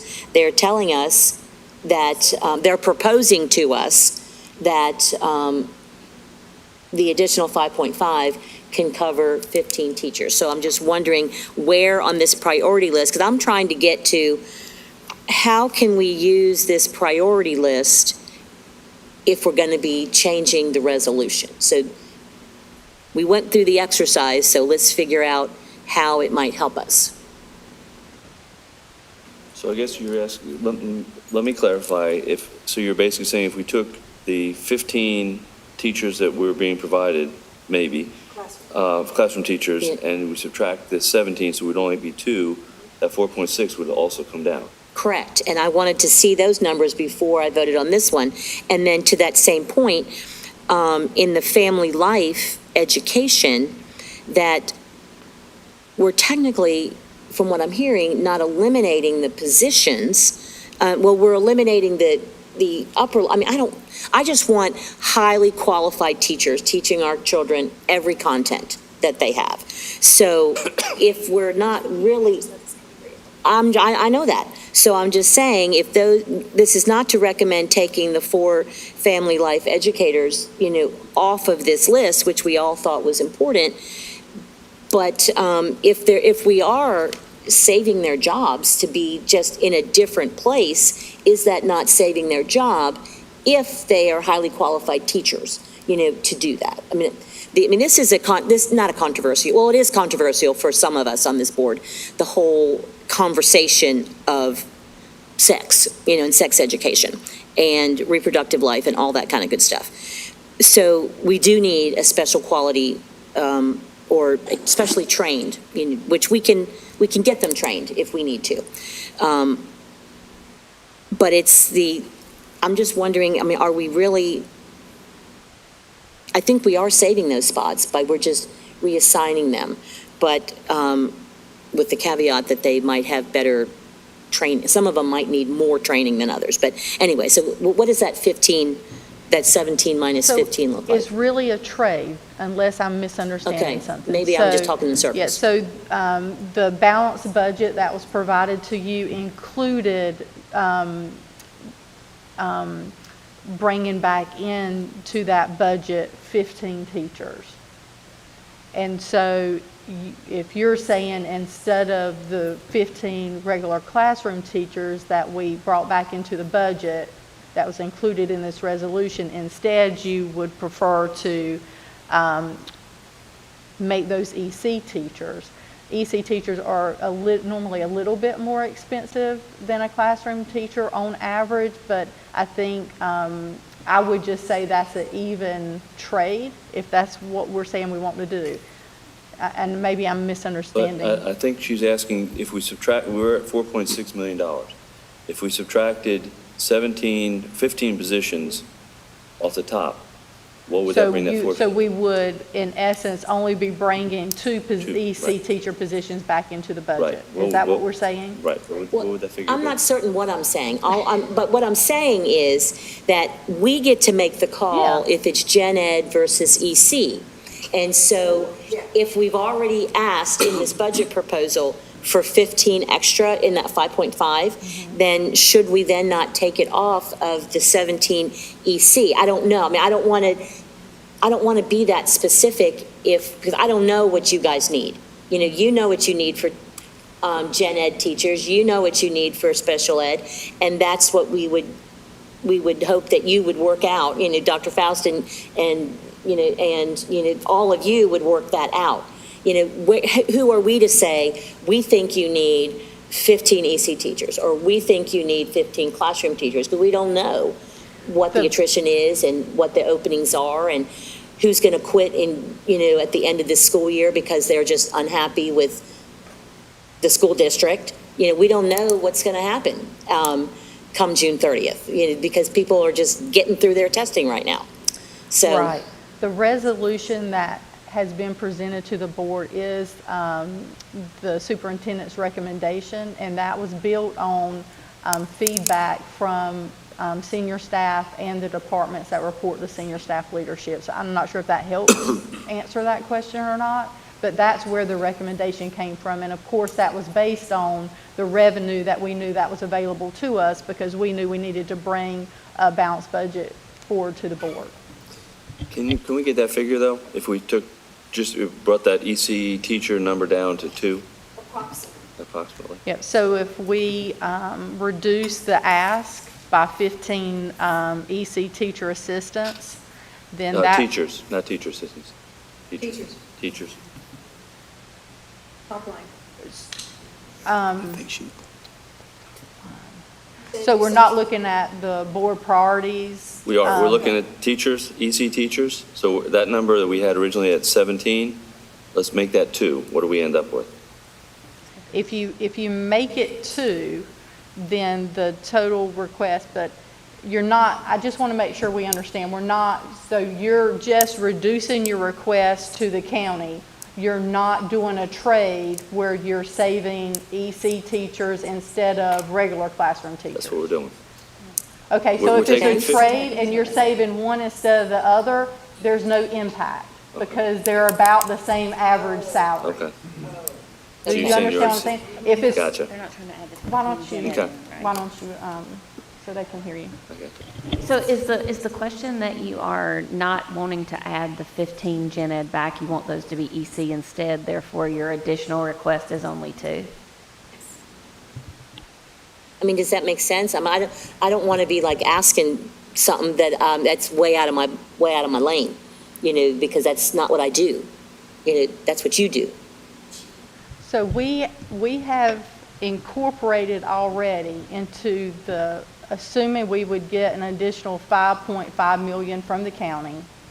We incorporated into that budget, which is this budget resolution, the positions that were identified by the county, which included, let me bring that up again, 15 classroom teachers. So the budget has already pulled that expense back into the budget, okay? So now, if you would prefer to have those be EC teachers instead of classroom teachers, I will say to you, the salary cost is similar, even though EC teachers are on average a little bit higher. I would say that the impact to your request to the county is going to be the same. There is no adjustment unless you're saying you're going to change what's on the board priority list and you're actually going to increase or reduce a number on that sheet. Does that make sense? Barnhart? Thank you. I mean, I get where my colleague's head is going at with the EC teachers and EC TAs and allocating them. But another thing as far as configuration is if we are deflating some of the central office stuff back into the classroom, then we're saving a classroom teacher position through that lens too. And like if they're going to be teaching a class and they currently were not teaching a class, then there's a classroom teacher built into our budget taken out of somewhere else. Yeah, so remember what Chris always says, to separate the position from the person. Right. So yes, the person would move into a vacant teacher position that school has earned based on the teacher allotment formula, but you still are reducing the position that was at central office. And we have Ms. Walker? I'm sorry. You'll say the same thing. Okay, well, we might take a like. I'll go ahead. Go ahead, sir. Maybe I'm confused, but we can't afford to lose EC teachers. Once again, we're throwing paintball, just wait and see where it falls. What are you going to do with AIG teachers? The one thing I thought was our priority, which we all voted, and it's on this. Number one is support for EC and AIG, which delivers for the top and the bottom, which is the fairest way to do it. So why are we having this other conversation? That's my question. Walker? Well, I guess it's similar. I believe because we don't know where the cuts are going. Like we're getting told cuts of this, but we don't know which schools. Like for example, it says 4 assistant principals. It matters where those are coming from, and I have not been privy to that discussion. I guess the only one that can answer that is potentially our superintendent or our staff that have had discussions about where those cuts should be.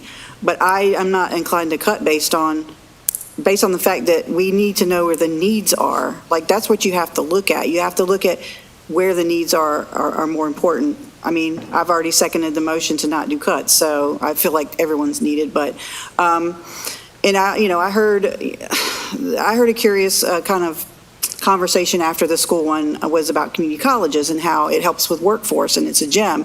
Well, I would argue we are raising a workforce to get to community college. So I really would like folks to just feel that our school district is valuable in that sense, because it's not an us versus we. I've said that I don't know how many times. Their workforce are their constituents too. Their students are their people too. And so I get a little upset when I hear like where they're going to do this, they're going to do that. It's we, because I would hope that, they would support a recommendation that gives us what we need for the students in our district, not just because we need to cut something and balance a budget in some way. I think that's our job as a school board, is to look at what we need and say to the commissioners, this is what we need. It's unfortunate that the state does not fund us appropriately, because to the point discussion we had earlier, and I've got the allotment formulas here, they want to allot 0.31 of a person. That's not fully funding a person. So that means local has to come up with the rest of it. We just have to. And so like if we had to reduce our staff based on what the state thinks we should have, we could not function. We just could not function. And I don't care, I've heard about right-siding and reducing locally funded positions, but the fact is, if we want a good school district, then we will fund it appropriately. And that is my logic behind seconding Mr. Hernandez's motion on asking for what we need. So, I mean, I've heard about allotments, but the state is just not adequately funding it. And so we as a local school district have to ask for what we need. Other districts are doing it too. If they don't, I mean, we're elected to do that. So if we say to our leaders, and like I said, this is not any kind of, it's not an indication that they don't help us, because I don't want anyone to ever believe that that's what I'm saying. We do appreciate what they do. But what we're telling, or what I am saying is, we need what we need. Yeah, that's the vehicle out there. We need what we need, and we are going to ask them for what we need, and that is why I have seconded this motion. So I really wish, I'll say this lastly, I really wish that we had been more involved in the discussion. I'm glad we gave priorities, but we had to ask for that.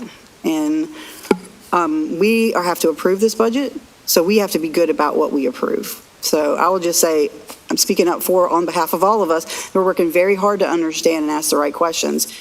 Sometimes we might not know all the questions, unfortunately. So that's why I seconded this motion. And I'll circle back to the motion. Thank you, Ms. Walker. Ms. Bradford?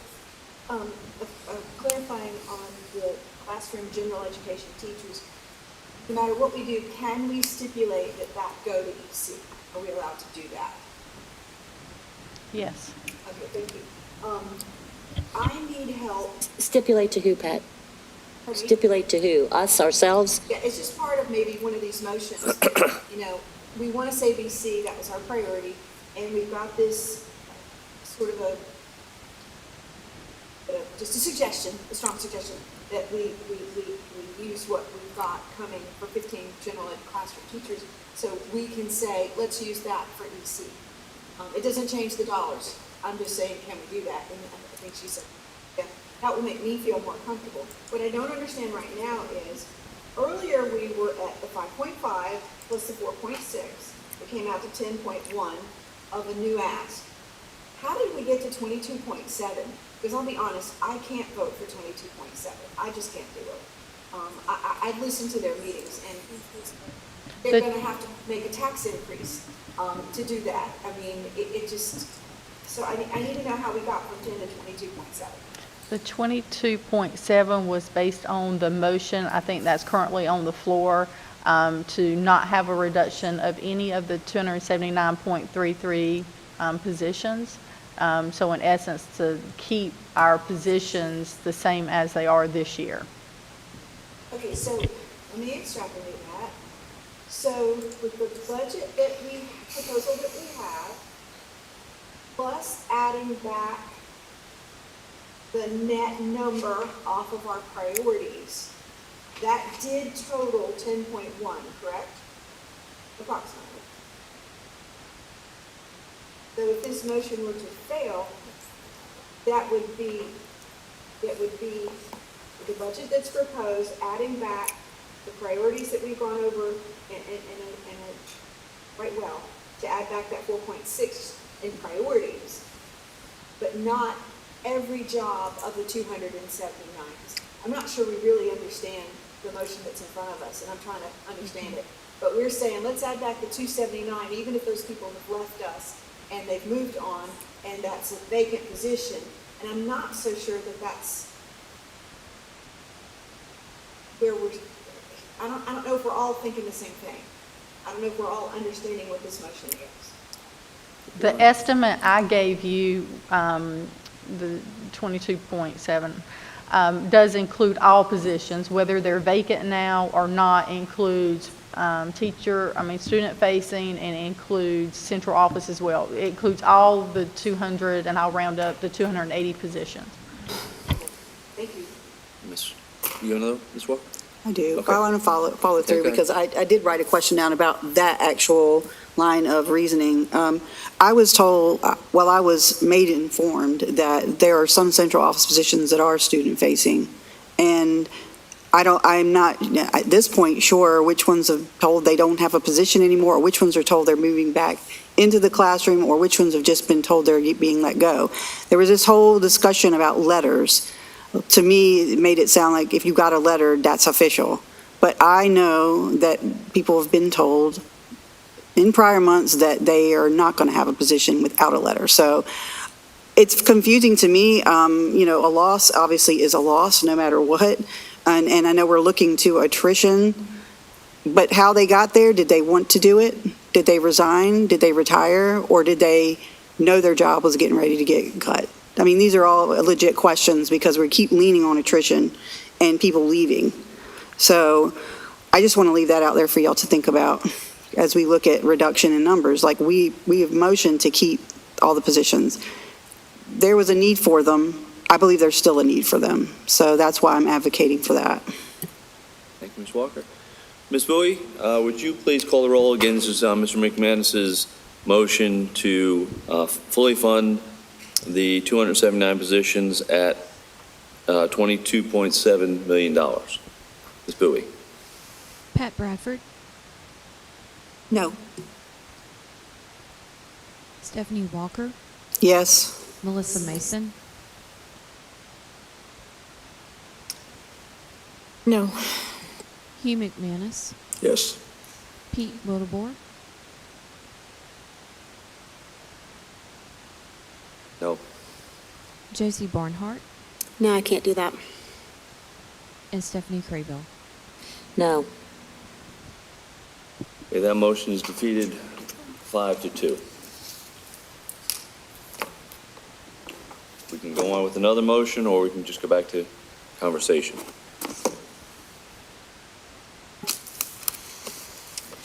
Mr. Wildebohr, I'll make a motion to ask for the addition for 10.1 million.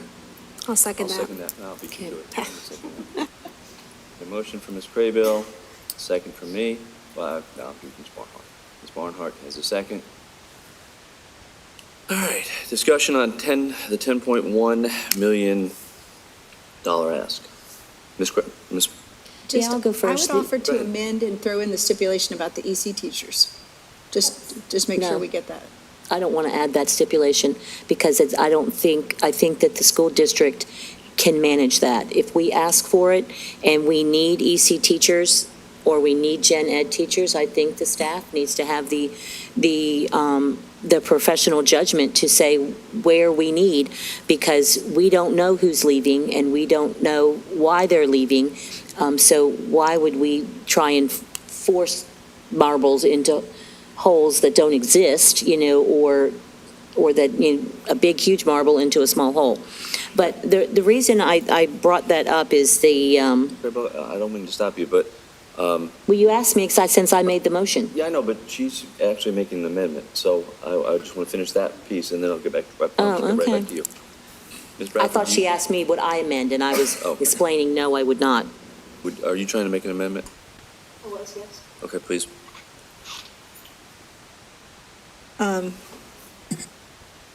Since I'm the first person that votes, I know that I'm going to have to vote here in a minute, and I don't have the stomach for $10.1 million. So if I stipulate that at least, we know that the 15 general ed teachers goes to EC, then I can maybe sleep some tonight. So I am making that amendment. If the board, it's not the will of the board, that's fine with me. Okay, is there a second? Hearing none, amendment fails. Back to Ms. Craybill. Yes, so I want to be clear that I value every employee that we have in our school district and the work that they do.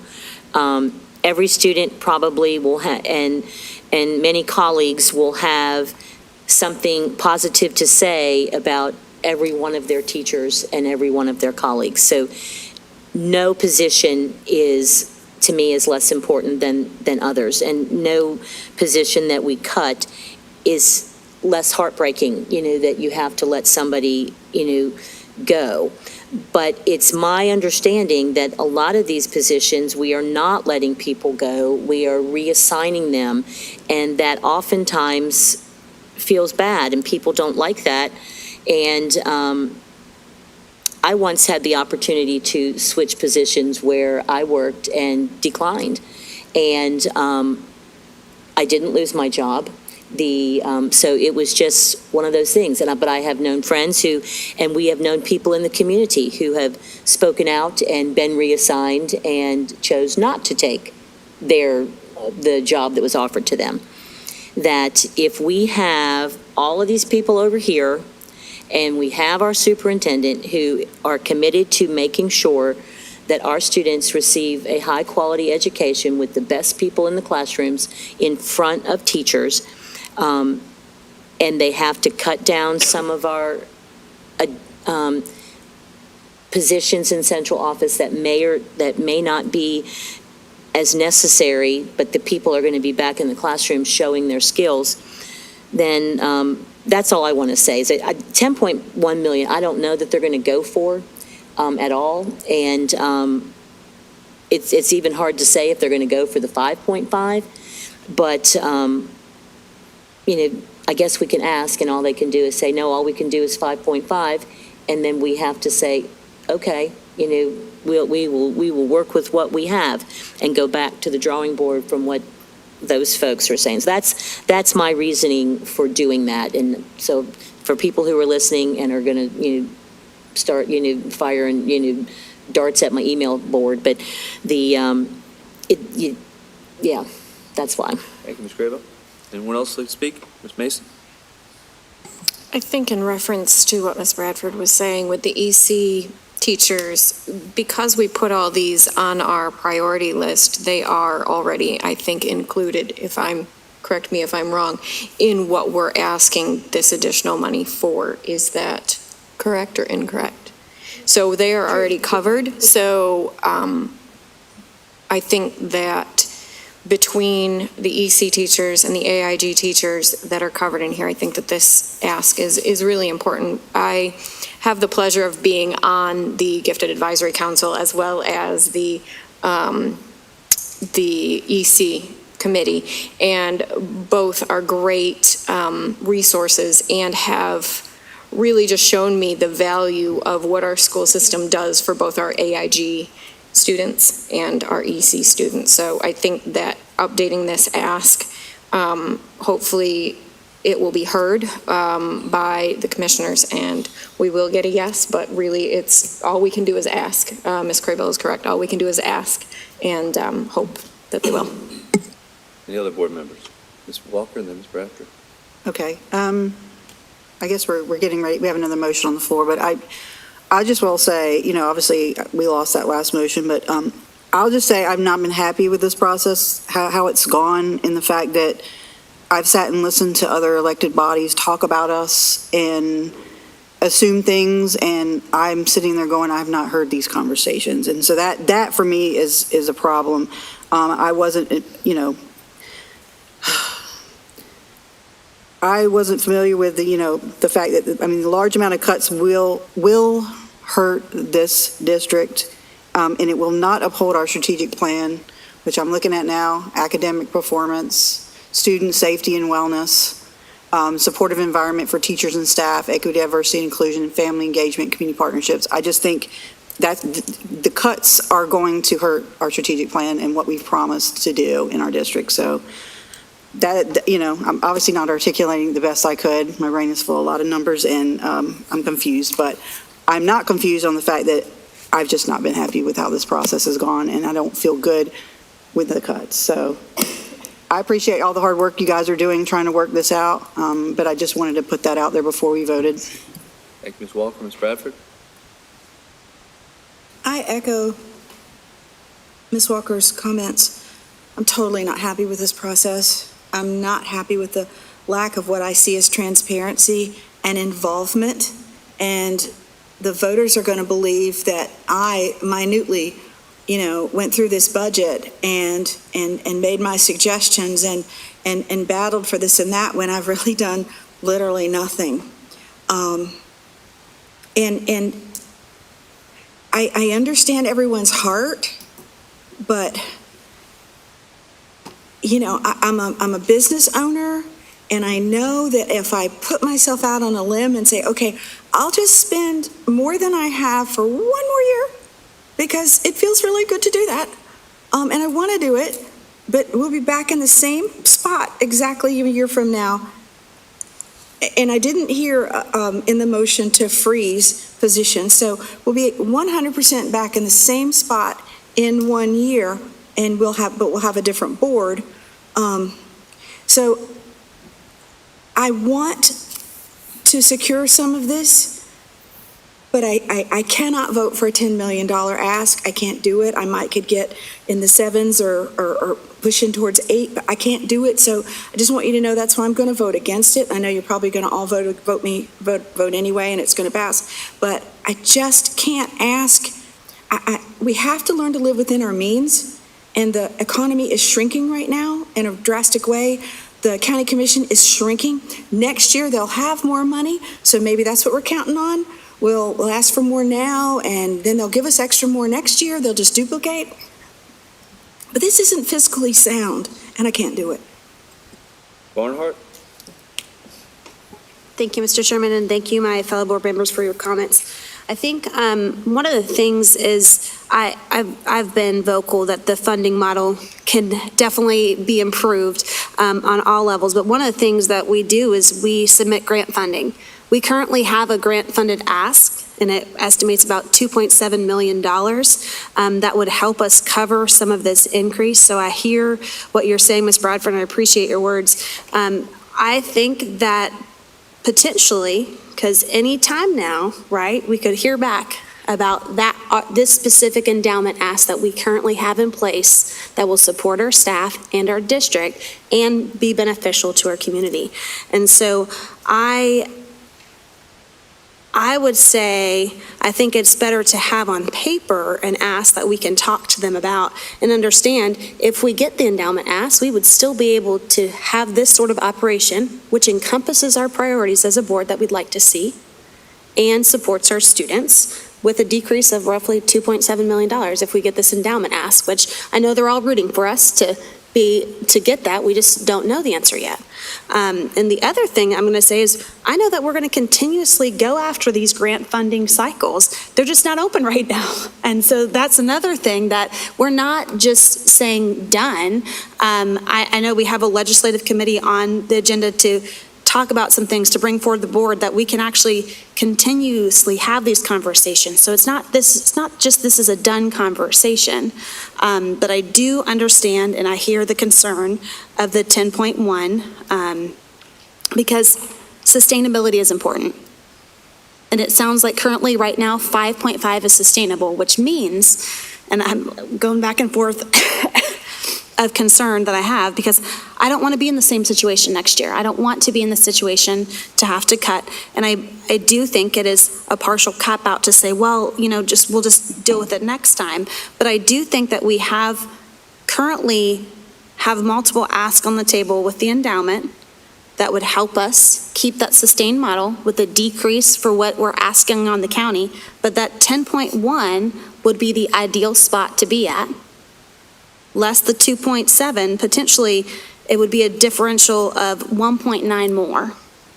And so I'm going to be in favor of putting this on paper for today, for the ask to the county, with the understanding that we might not get it. And in that event, my question again to my fellow board members becomes, do we want to reevaluate where our budget is, or is it going to be the 5.5 that's been presented and balanced to us? So, Mr. McManus. Just for the record, for the minutes, I did include in my motion that we're already freezing, that we would freeze also from beginning July 1st, just for the record. Thank you. Walker? Well, I'm looking out to Ms. Thank you. To Ms. Barnhart's point about the endowment, we don't know if that's going to be approved. That's the thing. And to our other point of sustainability, even if we did get that, it wouldn't be a permanent sustained amount. And that is the reason I supported Ms. McManus' motion. And commissioners might not like it. But it's not our job it's our job to give them what we need. So again, I'll still say that one more time because that is what we are tasked to do. And in my opinion, they're all needed. And from what discussions we've had on task force and a lot of the high need schools, they can't deal with more cuts. They need more humans in the building. So, I hope, we do get this grant, but it's not a guarantee, sadly, and we need sustainable funding for the future. Cost of living has gone up, things we as a board cannot control. We cannot control inflation. We can't control the salary increases the state give that we have to match. We can't control any of that. All we can do is ask for what we need. And that is why I supported that mission. I like the fact that we're trying to get more, but is it sustainable? That's the next question. I don't know that. I don't think it is. And I wonder and I worry if they're going to be like, heck no. Since they've made the decision of 5.5 million in a certain amount of teachers positions that we never really got the chance to talk about. So I want to be positive, so I shouldn't say that. I want to be very positive, but the wing and the prayer on the endowment, that's hard to know, and I don't want to just, bet on that. So that's my last comment. Ms. Bowie, again, this motion is Ms. Crayville's motion to make a $10.1 million ask reflected by the board budget priorities. Would you please call the roll? Ms. Bradford? No. Ms. Walker? No. Ms. Mason? Yes. Mr. McManus? Mr. Wildebohr? Yes. Ms. Barnhart? Yes. And Ms. Craybill? Yes. That passes 4-3, so that will be our motion. Dr. Faust, you would carry that to the county commission? Are you going to meet with the county? I will if you need me to. All right. When and where? Tell me when. Well, just you can tell me afterwards. Okay. Yeah, that'll be fine. Absolutely. Okay. That is the end of our special board meeting agenda. So at this point, I would entertain a motion to adjourn. Is there a second? Second. Any further discussion? Hearing none, all in favor, please signify by saying aye. Aye. Aye. All opposed? Carry 7-0. We are adjourned.